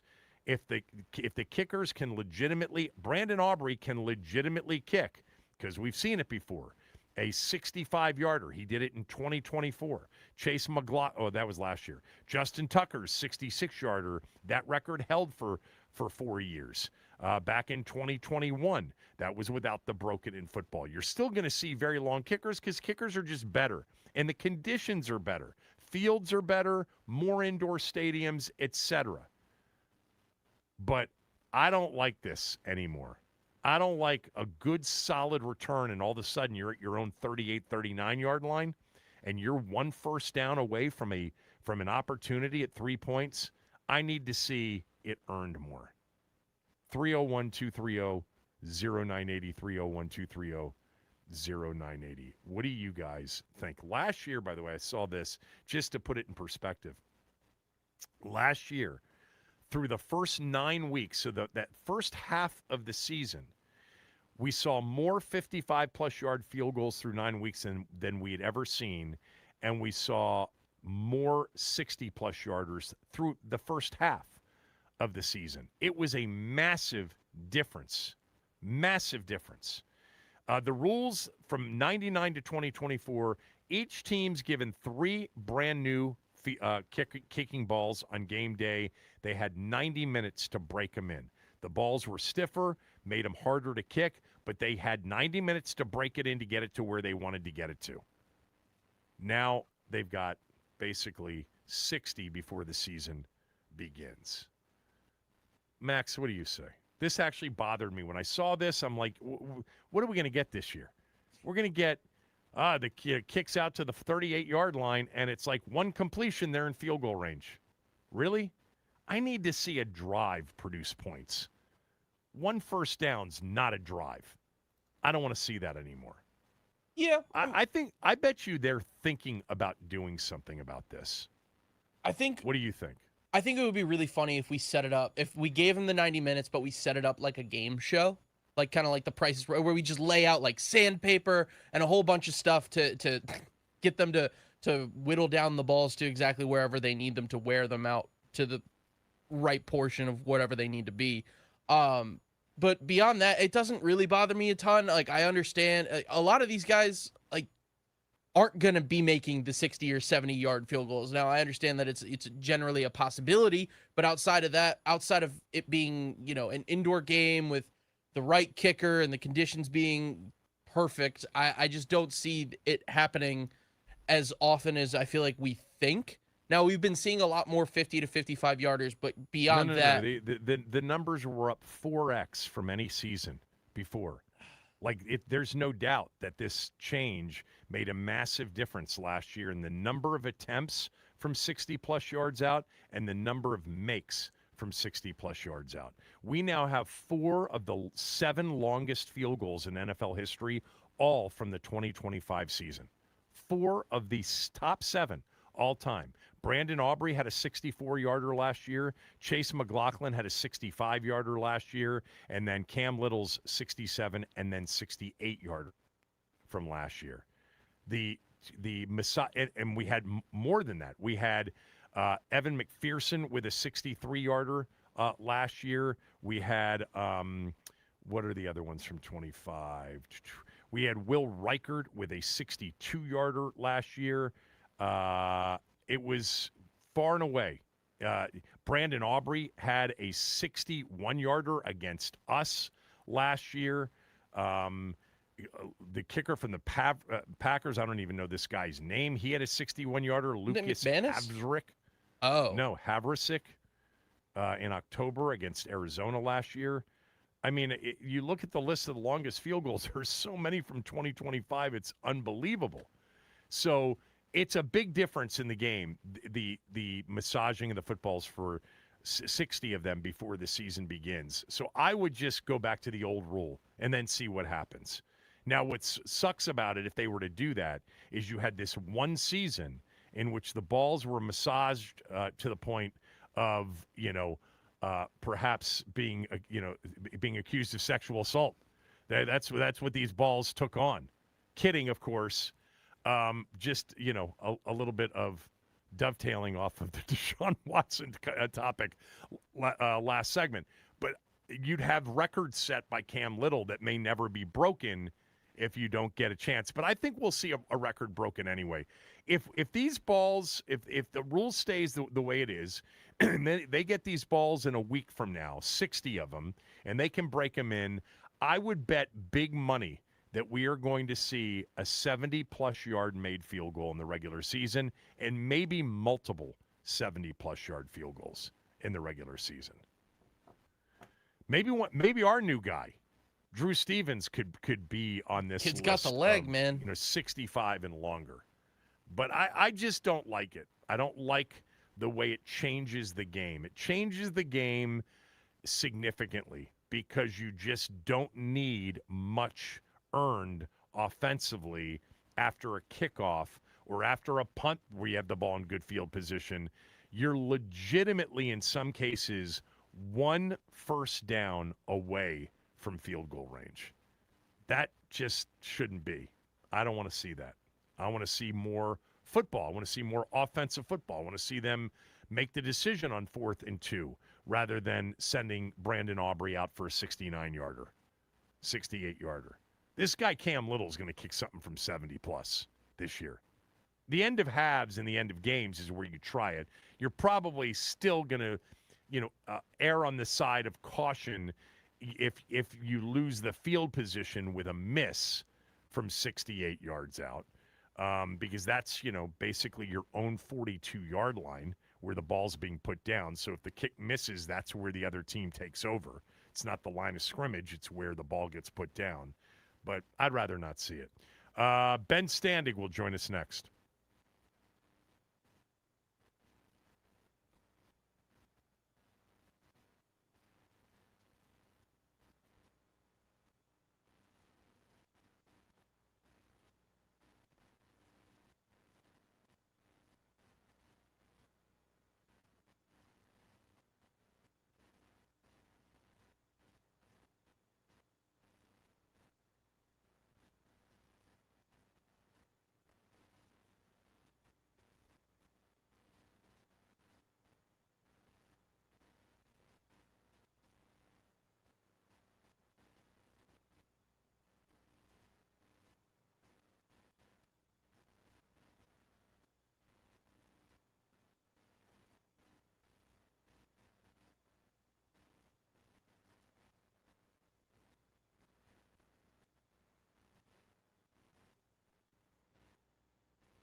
All right, Ben's here, as he is every Monday and Friday. Ben Standig, of course, covers the team as part of his Substack, Last Man Standing. You can get access to it and subscribe to it by going to his X handle at Ben Standig. He has. Did you put up your 53? I didn't check. Did you put up your 53-man roster? Oh, you did. You have it up now, right? I do, yes. Okay. Well, we'll talk about that in a moment. I've been focused more on the game action that the starters saw, if you want to call that. Call it game action on Saturday against Detroit. So let's start there. I basically don't understand the value of 3 offensive plays for the offensive starters and 2 defensive plays for the defensive starters. Can you help me on that front? I cannot. Not in terms of providing logic. Doesn't make, we talked about this the other day. I asked Dan Quinn before the game, what's the calculus between the injury risk and playing only like a series, or, to have it, what makes sense here. And he explained, there's prep going to the game, and players have told me that as well, that there's something to be said for when do you get to the stadium, when do you stretch, when do you put your tape on? Okay, go through that ritual, that's fine. But then from the game, was like, well, getting tackled and tackling somebody, there's value in that because you haven't done that, as much because you're in these, you can't tackle in practice and things like that. Okay, well then to say, as you said after the game, that it was one series no matter what, whether it was 3 plays or 10, I just don't understand the rationale to that versus what he's saying. I mean, sure, the defense, great. Two plays, they get a touchdown off a turnover, fantastic. Is it conceivable that some of the defensive backs didn't hit anybody? You know what I mean? Like, I don't know what went on there. Like, Frankie Louvu is the green dot guy. He wasn't the green dot guy before. Shouldn't you maybe? I know they do some of these things in practice, but in a real game, why don't you run a few more plays? And then, it just makes no sense. And then, of course, on the offensive side, we focus on Jaden Daniels, and we all understand the risk of the injury for any quarterback, but especially for him. And those first 3 plays were kind of rough in terms of the pass rush. But they all left after 3 plays. It wasn't just him. Brandon Coleman went out. Chris Paul went out. Cosme went out. Okonkwo. Everybody went out. Like, again, 3 plays. Like, I don't understand. But it just seems like, why not just say they're going to play at least 10 snaps as opposed to saying 1 drive? That to me would seem more logical, assuming the 10 snaps even matters. But yeah, 5 plays total from the starters essentially on both sides is bonkers to me. I don't get it. I don't get it either. I think the biggest part, too, is like, even if the plays had gone well, let's just say 3 plays, which included a 25-yard completion to Okonkwo, but he got stripped at the end of it, so that was it. The Lions took over. I still would have said I don't really understand it. It's 22 days before the opener. How can that carry over? But I also acknowledge they probably have reasons, and I bet if we were sitting in some of those meetings, we might nod our head and say, okay, well, that makes sense. But from afar, it doesn't make a lot of sense. I think I arrived last week, and I think I shared this with you on Friday's show. I've gotten to the point where it's like, either play them legitimately, 15 to 20 plays, maybe more, or don't play them. Like, either get something out of it that they're actually legitimately getting tackled and having contact and feeling the normalcy of, hey, man, we just got a first down. Now we got a new 1st and 10. We're into a new thing where we took over on a short field. It's a little bit different there. Or the communication, we didn't do just 3 plays. We did 25 plays. And I don't know. I've always wondered why they haven't done it enough. But to me, it's like, either don't do it or do it. Do it means more than what they did on Saturday. Well, and they face the possibility of the worst of all worlds in that, on the second play, Jaden Daniels gets sacked. Now, fortunately, the defender decided to show mercy and not take him down, I guess, or at least I guess Jaden did his part too. But you know what I mean? Like, it seemed like the guy pulled off a bit rather than kind of really going for the gusto. So that could have been, that's the whole point. Like, okay, if he's going to be out there, there is a risk. So is it worth putting him out there for the risk? And 3 plays, I understand he doesn't know how many yards the drive is going to be, but as it played out, 3 plays just doesn't seem like it's worth the risk. But look, they have more data than we do. Sports science trainers, they've been through the pregame stuff. Maybe all these things matter more than we imagine. I guess it's just like for all the years that we've been told the importance of some of these preseason games to then go out there and play 3 snaps. Now, again, it looks like a lot of other starters didn't play at all around the league at quarterbacks.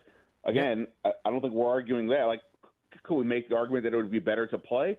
Sure. I mean, to me, the second Mariota got hurt, even though they're acting like he'll be back week 1, my interest in playing Jay Daniels dropped a bit because of obviously you lose some of that security blanket.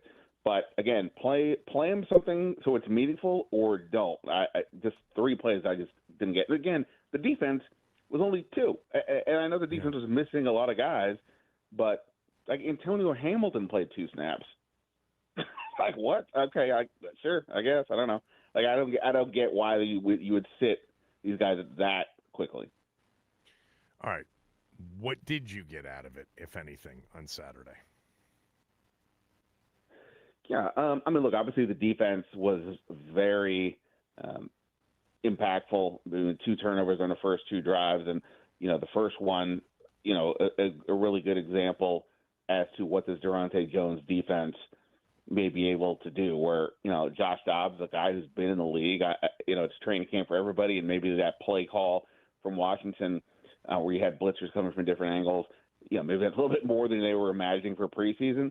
But to see him be so confused as to get hit straight on, it wasn't a blindside hit from Amik Robertson. It was straight at him. Didn't see it. Didn't see the corner coming in. And, I think, like I said, I think that's just a good example as to where this group can cause confusion. And, of course, that was without Deron Payne, Owe, Chason, et cetera, because of they were out of injuries or what have you. Right. So, I just thought that was a really good sign, and it kept going. I mean, it wasn't just that opening bit there. Joshua Josephs continues to show a lot of good things as a pass rusher. They had multiple players get sacked. So I thought from the defensive perspective, all that was pretty good. At least again as a sign of what's to come. We think with Durante Jones in the scheme and all that. Offensively, again, not really much you can take away from the starters, other than there's a lot of concern about the offensive line. Dan Quinn said as much after the game, where he, said nice things about Sam Cosmi and Brandon Coleman, and he says now we got to figure out what to do at center. And they definitely do. Hopefully Allegretti is back here sooner than later, and that will alleviate some of the problem. But you still have the matter of, well, what if he sprains an ankle during the season? Then what happens? I thought Ethan Kaliakmanis looked pretty good. As a 7th round rookie going out there. Obviously, again, he's going up against a lot of guys who probably won't make the team, but hey, he was also in there early on, and he just looks poised. He looked like he understood what he was trying to accomplish. Doesn't have the world's strongest arm, but he more than delivered the ball where it needed to be on a bunch of throws, including that deep shot to Nick Nash down the sideline. So, I mean, I think that was the biggest sign to me of like, okay, they may actually have something here that needs to be kept, as opposed to the way most of us have been talking, like, okay, they're going to have 2 spots at quarterback, leave the 3rd one open, put the kid on the practice squad, and go from there. Now you at least have to think about maybe keeping him for sure. So I think those are some of the thoughts for me. I guess one other one is the safety rotation. Will Harris, was talked about the last few days that, it feels like he may be the odd man out now. He's playing behind kind of all the other safeties, and that happened in this game as well. So something to keep an eye out for there. What do you think they're going to do? We're talking to Ben Standing. What do you think they're going to do about center between now and the opener? Do you think they'll add to that position? Oh, God, yes. I mean, I don't know. They haven't told me that, but I don't know how you couldn't. I mean, I think at this point you're just kind of waiting for final cuts, which are, by Sunday after all the preseason games. I left one spot. I have 9 offensive linemen, but I left one spot open because, I just can't imagine I mean, like, just in the last couple of weeks, they brought in a few other linemen, and Dan Quinn said the reason he did it was he wanted to raise the level of competition, in there, meaning essentially the reserves.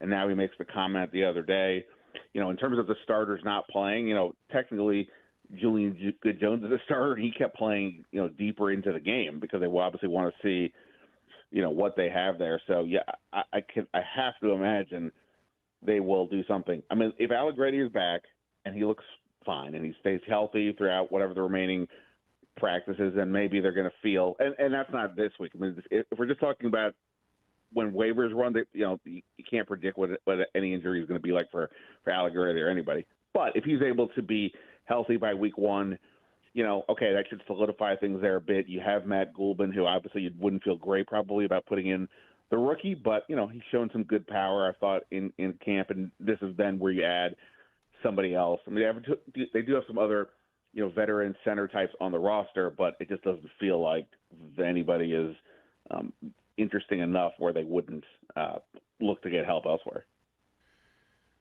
Yeah. And that takes us back to conversations that we've had throughout the offseason when it comes to this position.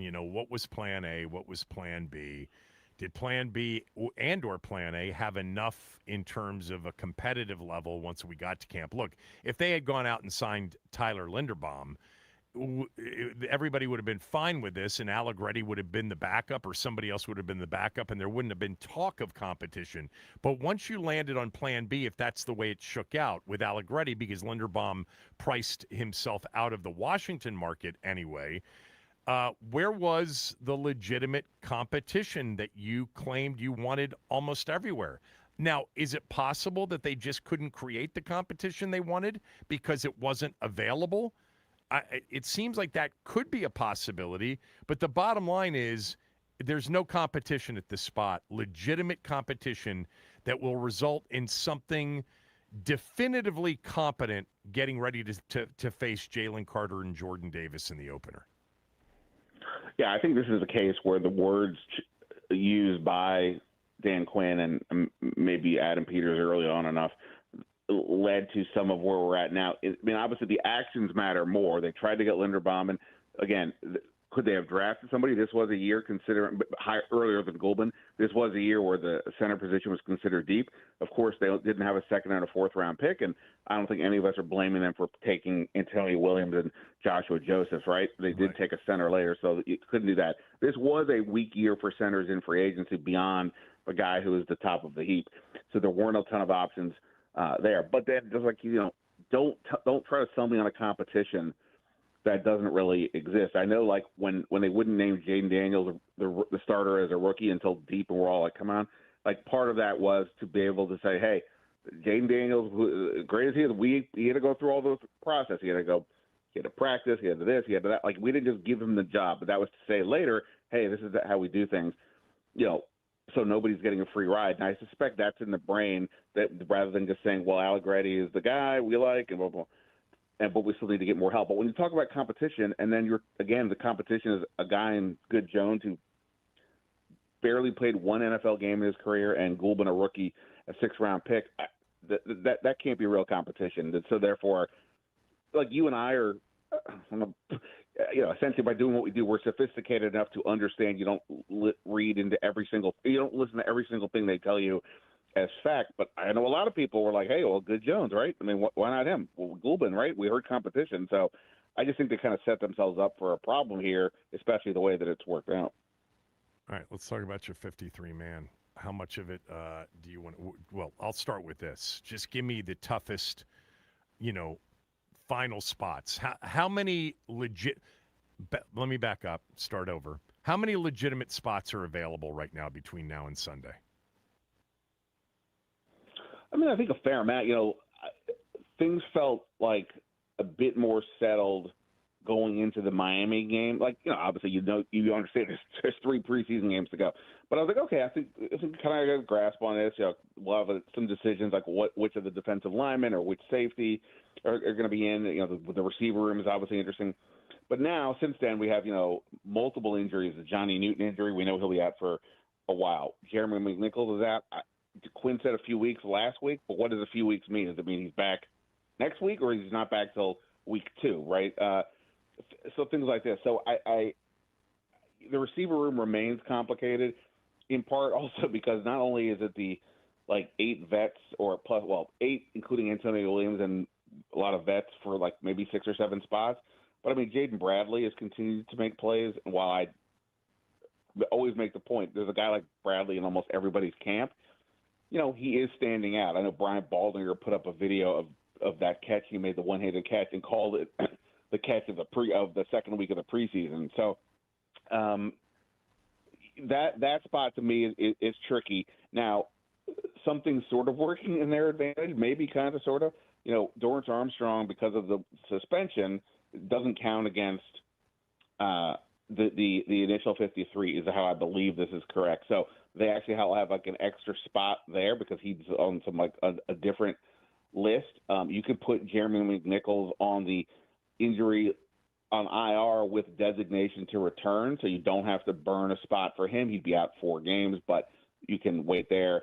So there's a couple ways it can maybe manipulate a few things. But, yeah, between receiver, last spot or 2 at linebacker, whether you're going to keep Callie McManus as a third quarterback, and this is the defensive line. You've got a lot of bodies, including guys like Javonte Jean-Baptiste. Is there room for him? I think there are still some interesting spots across the board, but those are some of the ones that stand out. All right. I'm going to read this to you because I know you have an opinion on it. This came from TC. TC wrote, actually, we should play it first. Max, play the question to Jaden Daniels from J.P. Finley during the press conference about the LSU situation. Give me one moment. Here we go. Instagram post last week, I think. How is everything going with kind of the fallout with LSU? Man, I mean, like you said, I posted that. The statement is out, but for me now, it's really just focused on Commander football. I said everything I had to say within the statement, and now it's really just getting ready for week 1. That was J.P. Finley asking a question that, in my opinion, needed to be asked. Actually surprised that there weren't more follow-up questions, but I know a lot of the beat people, including Ben, were not at the press conference. But a lot of you apparently disagree. This from TC. TC writes, Sheehan, were you the one who asked J.P. Finley to ask our quarterback about a meaningless media-created story about his LSU jersey number? You guys are an embarrassment. Local Commanders media trying to undermine the team is gross. We see right through it. Busted, TC. Ben, TC's got it all figured out, We're trying to undermine the team. It's gross. He sees right through it. I'm amazed at how many people out there are so small market in their mentality. Do you understand, first of all, TC, that local media trying to undermine the team means that local media would be trying to undermine themselves? We are much better off, 10x better off, when the team does well versus the team not doing well. The media that gets paid to talk or report or analyze is much better off when the team wins, dude. We're undermining ourselves if your premise is right. It's just so absurd. A meaningless media-created story where you locked in a closet for 5 days? It was a massive national story that, by the way, was created not by the media, but by Jaden Daniels' inner circle. It had nothing to do with the media. Were you paying attention? Some of you are really... the question had to be asked. 100% had to be asked. Of course it did. Anybody with any intellectual curiosity understands that. Because you know what? You never know what you're going to get. Number 2 is he had not spoken on the record. They had put out a press statement on the record. Any other real sports market in the country, there would have been 3, 4, 5 follow-up questions to JP's.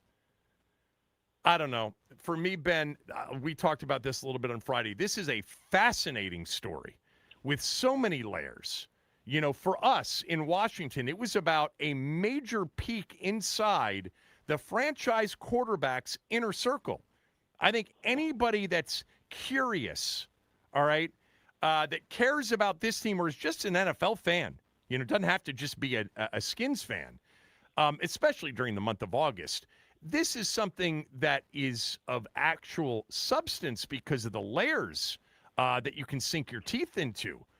Others, that, might be intellectually curious, but your rose-colored glasses, your homerism, you don't want anything negative or anything controversial. You want to shut it down on social media. First of all, shutting that story down last week was impossible. It was one of the all-time recent social media or just media and fan reactions to something that we've seen in a long time. Our quarterback was a piñata for 5 days. Did you pay attention to that? A very well-respected, well-liked quarterback, Jaden Daniels, turned into a punching bag because of his inner circle making a major PR blunder. I don't understand for the life of me the homers out there that are so delicate when it comes to things like this. Like they're afraid Jaden can't handle it. What does that say about how you feel about him? But what does it say about you? I mean, either completely so obtuse or ignorant to the situation, and that's fine if that's the case. You just don't understand media, how it works. But how could you call this a meaningless media-created story? They served it up. Why are you so delicate, so soft on issues like this? Like, some of you, honestly, in my timeline would be better off in Topeka or Omaha. No offense to those markets. I'm sure they're great. This is the number 6 media market in the country. Don't be afraid to act like it or have the people that are representing the media here to act like it on occasion. I couldn't believe the reaction to JP's asking that question. I saw it yesterday. You weren't there. A lot of the beat reporters were not there. They didn't make the trip to Detroit. What is your reaction to this? Well, if all that you just said was a quote, I would quote tweet it and just go hashtag endorsed, because I agree with everything you just said. I think just to double click on something, not only is it a creation of their own doing, it is incredibly important to understand, okay, well, wait a minute, this, the NIL part of it is very interesting. And that part is like, there's maybe some legal aspect to it. And hey, maybe, players who are no longer in school should be one of the many interesting layers. Yes. Yeah. The other part, the number 5 part, which is what everybody roasted him for, more or less, was said in the ESPN article that Jaden Daniels, somebody from the Daniels camp, said that was a driving factor in this. So it is a huge deal. And then again, to understand the people who are going to be presumably helping him, including his agent, who is his mother, presumably she was involved in this, that what is their thinking going to be going into contract negotiations, whether that's next year, the year after, whatever is going to happen there. But yeah, that's interesting. But secondly, to your point about being soft, I think people, like you said, you're telling on yourselves what you think about Jaden Daniels, that he needs to be coddled to this degree. I promise you, as somebody who's out there asking questions, I was asking questions about Brandon Ayuk. I mean, honestly, I think I was the only person asking about Brandon Ayuk to him. I think there's reasoning for that. The whole premise of Brandon Ayuk coming here was based on Jaden Daniels. And then there was another point when Jaden Daniels, when Ayuk seemingly went after Daniels responded, okay, now he's inserted himself to a degree. I asked the question. He didn't get into it, and it was completely fine. He knew the question was coming.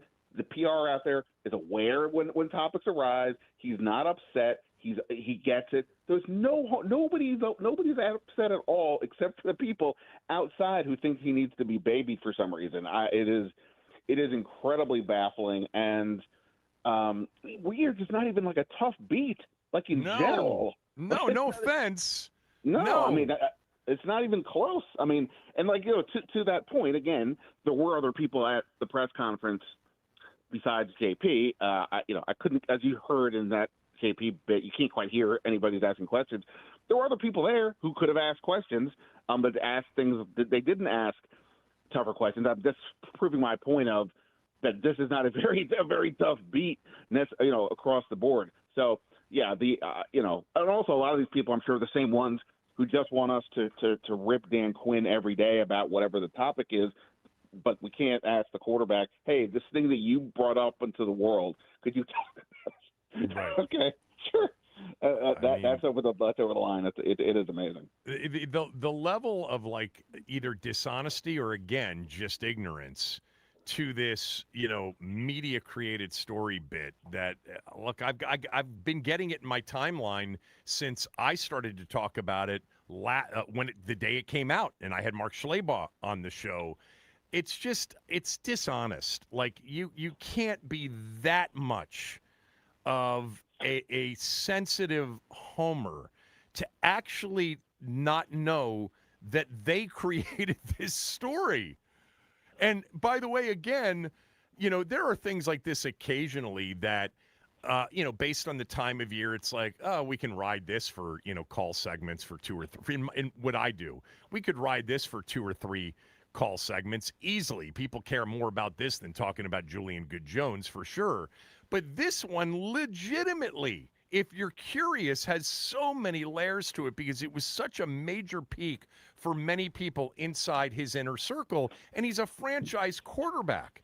And so, forget the fact that, by the way, it's gone awfully quiet on that front. I've noticed it. Have you noticed it? Like nothing from them since then, which tells me hopefully either somebody said enough already, take a step back, you really screwed this one up, and let's let him just solely focus on his professional job and for the people he's working with and working for. But there's been nothing since. I think she and the others around her, I think they may have gotten the message. That's a guess from outside looking in. What do you think? Yeah, I mean, I don't know what to make of it. You're right. We haven't heard anything, other than the statement that he put out on his Instagram, and then obviously asked the other day. Nothing's been said. For what it's worth, he will speak apparently after the joint practice in Baltimore on Wednesday. So, I don't know whether the topic will come up or not, but it's possible that it does. Yeah. But yeah, no, I think from the bigger picture perspective, what were the takeaways from this, and in terms of his camp, his side, himself, like what were the takeaways? And again, like to your point of a media created story, if the story just comes out and then that's it, I don't know that we're talking about it 5 days later, but that the entire country, the Mets, the U.S. Department of the Interior, like everybody in between, is like making memes about this. It was the easiest low-hanging fruit, so they did it.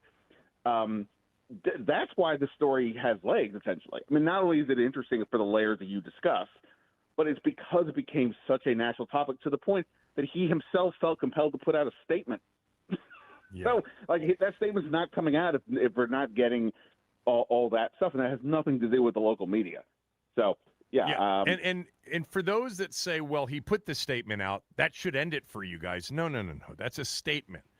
No, you want to hear him asked about it and hear his words, his tone. And by the way, 50% of the time when you follow up on a statement, you're shocked at what you end up getting because they're using it as an opportunity to actually describe it more in their words rather than in the created press statement's words. Now, with him, I would have guessed question had to be asked. JP did it. Good for him. Absolutely had to do it. I would have guessed that that's the answer we were going to get because I guarantee you their PR department, Sean and company, have been preparing him since last Thursday. That the next time you speak, you're going to be getting a bunch of questions about this. He only got one. In Boston, New York, Philly, 5 or 6 questions on that, if that's the first opportunity anybody has to talk to him about it. But the beat wasn't there with the exception of JP. I say that. I'm not trying to – my fault. I'm not trying to diminish those that were there. I don't know who was there. I know you weren't. I know Nikki wasn't. I know John wasn't. That's what I would call the traditional beat. Maybe I'm off on that. Let me just tell you, if I had him on the show last week, I would have absolutely asked him about it. Not once, multiple times trying to get him to talk about that. Now, you would recognize he's probably super uncomfortable and he's not going to say anything. And I thought he handled it well. If he didn't want to say anything, if he didn't feel compelled to say anything, and maybe they have this.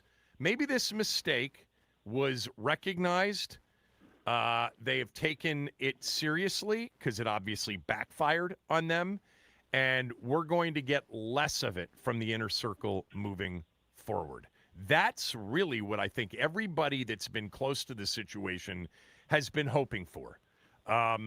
So we'll see. But to suggest that this was media created or that undermining the team, it's just so small market, small town reaction from some of the fanboys on social media. It's really embarrassing. I don't think you guys realize how much you're embarrassing yourselves with intellectually curious people when it comes to this. I've gotten much more in the way of people going, oh my God, the mother is this. What's going to happen with contract negotiations? What's going to happen if something like this comes up in the middle of the season? Yeah, after a week and a half ago, that's a legitimate concern. Hopefully it won't rear its ugly head again. For the LSU people, he severed a relationship. That's sad to me. I think he can recover it, but that is, it's a bigger thing for them in terms of the way they felt about him before and the way they feel about him now. I hope that recovers for him. You got anything else on this? No, that was one of your great takes. Agreed. Like I said, endorsed it. I think it's an easy one. Well, it is. I think that's why it is so baffling. Oftentimes, like whatever the topic is with the team, should he play? Should he not play? Should they have run this play? Should they have run that play? We can debate all these things. There's not always a right or wrong answer. This one is just pretty simple. And again, the person that you are defending is well aware of it and has no problem with it. So I don't know who you're getting upset about. Also, by the way, like the idea of undermining the team, this would be like saying Adam Peters puts out a statement explaining why the Marshawn Lattimore trade didn't work. And then there's no follow-up. And then you're going, well, he put out a statement. I guess we're good. Like, you would not accept that. Get out of here. Right. So this is not. Well, I think they would say, well, at least that's specific to, a player on the team, not on the team. What's the situation as it relates to the team? And people view this from a lens of has nothing to do with football. And by the way, you can think that. Well, I was going to say, except for the fact that he is the most prominent player on the team. So anytime something if this was, Colson Yankoff was going through this or whatever, right? If he was making a lawsuit, we wouldn't be talking about it. The world would not have been making the jokes like this. But he is prominent. So you know what's going to happen? It is going to trickle down. Dan Quinn was asked about it the other day. And because he was like, hey, did you talk to Jaden? This would, if something else comes up, this would get asked of Jaden or people in the locker, or Dan Quinn or people in the locker room. So it is related to the team. So the idea that it's not is just nuts. Nuts. And just so you guys that feel like you're right about this, that this shouldn't have been asked, I guarantee you, swear to you, that not only were they prepared for it to be asked the first time Jaden met the media after the statement was put out, they probably prepared him for multiple follow-up questions as well. Because in most situations, after that would have been the first opportunity on a story that is, I think for a lot of people, interesting, that is multi-layered, and I've been curious about since day one. To your point, why? Because he's the franchise quarterback. That's why. All right. I will talk to you, I guess. Well, we'll figure out this week's schedule because they're practicing today, and then the joint practice is tomorrow, correct? Wednesday. I mean Wednesday, and then the game's on Friday. Yeah, so maybe we talk on Thursday after the joint practice. Sounds something good. like that. All right, thank you. See ya. All right. 301-230-0980, 301-230-0980. JP Finley asked a question of Jaden Daniels that, in my opinion, if you're actually a legitimate media market, you have to ask that question.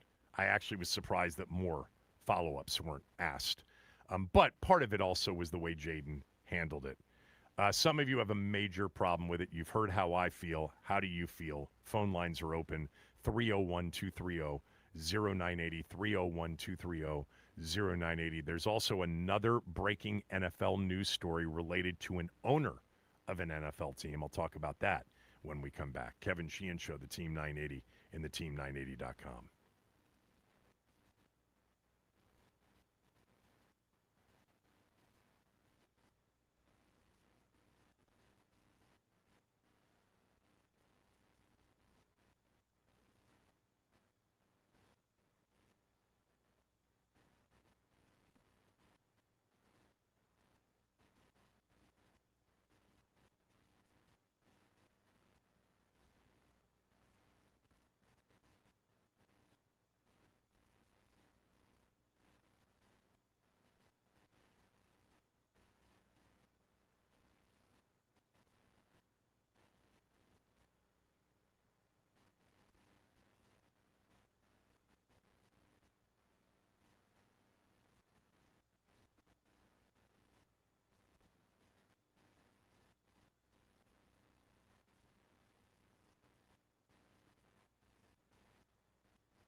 I wasn't going to even bring this up. Burger Manners just said, JP Finley just asked Jaden about LSU. I hate our media. Well, Burger Manners, here's what you don't know about how journalism actually works. Jaden, after everything has happened, hasn't spoken to the media, hasn't addressed the media. This is a national story. Somebody has to ask him the question. I was the person here, probably with the balls to do so. So that's why I did it. And I'm not going to name names, but reporters all over the country and most of the DC media that didn't travel here asked me to ask it. And Jaden, when he left, dapped me up and said, I know you got to do your job. So don't speak on what you don't know about. JP Finley, was that on social media? Somebody sent that to me. That was the social media response, right? Yeah, that was tapped in with JP and Mitch Tischler. I got this from Jacob in Bethesda. Jacob writes, Kevin, the absurd response from TC and others is another example of how the Snyder years damaged the fan base. Jaden was a punching bag for a weekend. Redskin fans have been a punching bag for the last 20 years. Our fans are hypersensitive to any criticism. It makes sense to me. I got it. I got you, Jacob. That is a part of it. There's no doubt. I guess that that's separate from actually believing somehow, creating in your mind that this story is A, media inspired, and B, not interesting. But I do understand what you're saying, and I've talked a lot about this. We were literally battered for 25 years, and there's a lot of fallout from that. There's a lot of therapy needed for so many of us to recover from that. And it's a good point, that people just now are way super sensitive to any criticism about anybody in the organization because we took it for so long, and there's like this feeling like he's not here anymore. It's a different organization. It is. But the situation last week was a very, very fascinating peek inside our franchise quarterback's inner circle. I was curious about it immediately, which is why I reached out to the guy that wrote the story on ESPN, which is why I reached out to the guy from LSU. It was a story that was a massive top-line, A-plus sports-related story. It blew up much more than I thought it would. I said that last week, much more than I thought it would. But I knew when I read that story, ESPN.com, a week ago Thursday, that it was not going to be good for him. I just didn't realize to that level. JP had to ask that question. Of course, people knew that he was going to be the only person there and said, they probably said, are you going to ask him about this? He has not commented on the record, in front of a microphone about this. Only the press statement that, he probably didn't necessarily write himself. I'm not saying that he didn't okay it, and I thought it was a fine statement. They did a good job with that statement in the moment. But no, you absolutely have to be curious enough to follow up on that, to get him to say whatever he wants to say into a microphone. And again, I'm telling you, people, more times than not, when I've done these interviews over the years, when there's been an existing sort of controversial or, subject of note similar to this one, I've expected the press statement answer and gotten something completely different.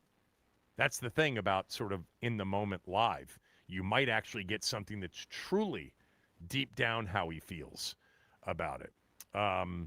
Interesting, Jacob, and I have thought about that. I did not mention that, but it's a fair point altogether. Joe in Springfield. Joe, go ahead. Do you have a reaction to, as some do, a negative reaction to J.P. Finley asking Jaden about the LSU situation in his post-game press conference? Hey, what's up, Kevin? Hey, Joe, how are you? Good. Look, J.P. Finley, I respect him. He's doing his job, and he's the first, like you just said, he's the first person to ask Jaden Daniels this since the story came out. It's actually almost 2 weeks ago this Thursday when it first came out. So what is he supposed to do? He's doing his job in the media, asking the question. The fact that these fans are so-called fans are saying that he's not supposed to be doing that, well, what is he supposed to do? And Jaden Daniels, he handled like professional. He said he's not involved in that. He said we are focused on Philadelphia week one. He's focused on the team right now. And he even told JP afterwards, I appreciate you asking that question. So there's no hard feelings between Jaden and JP Finley. I think people are forgetting that I mean, you and I Oh, understand no, this, no, but no. people Yeah, are forgetting that JP and 100%. Jaden are totally fine with it.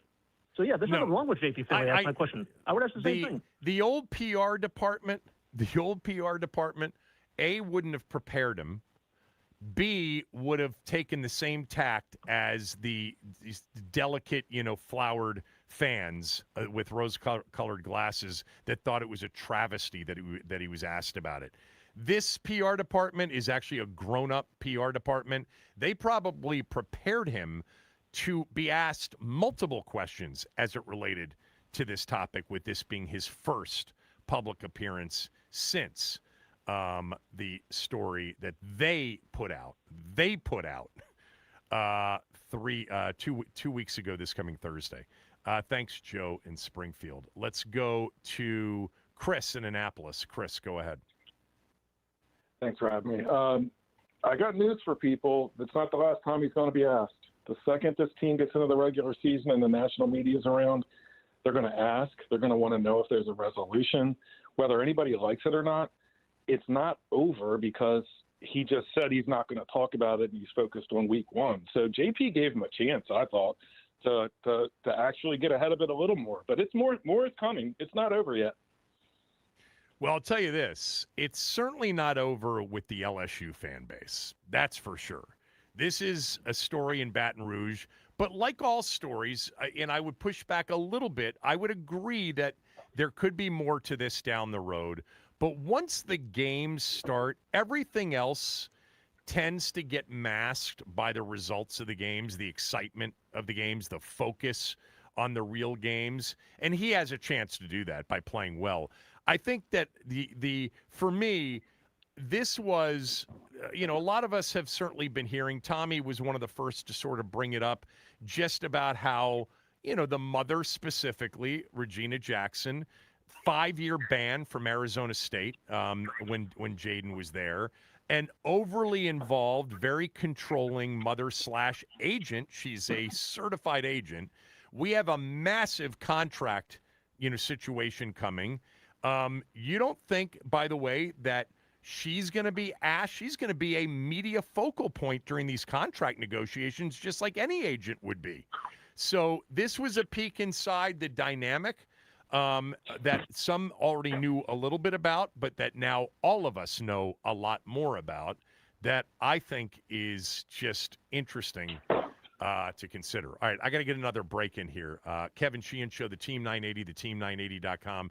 Don't forget all of our, training camp coverage, football coverage here on the Team 980, presented by Xfinity. Score the most reliable Wi-Fi, one price, 5 years, guaranteed. Xfinity, imagine that.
love some of you guys. You're great. It's fun. I'll tell you what. Thank God for Brandon Ayuk, Stephon Diggs, and Jaden Daniels in the LSU situation this summer. Because this has been uneventful for the most part. We'll see what happens. I think that this center position is legitimate. I do, and I think they're going to do something about it. I think the cut-down date on Sunday from 90 to 53 will create some opportunities, and it'll be interesting to see if the team can land just a better situation, depth-wise or otherwise, in a couple of spots, center being one of them. Sonny Styles is not a bust yet, people. He's not. And the defense, in terms of their run-stopping ability, don't be alarmed until you actually see their starters on the field having game plan for it.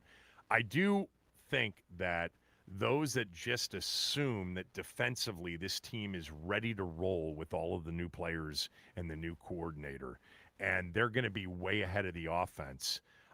First of all, I hope you're wrong about way ahead of the offense, but I certainly hope you're right that it is so obvious from the jump that they are faster and better coached as well, because you're going to get run at by Saquon Barkley in the opener. You're going to get run at by Javonte Williams in week 2.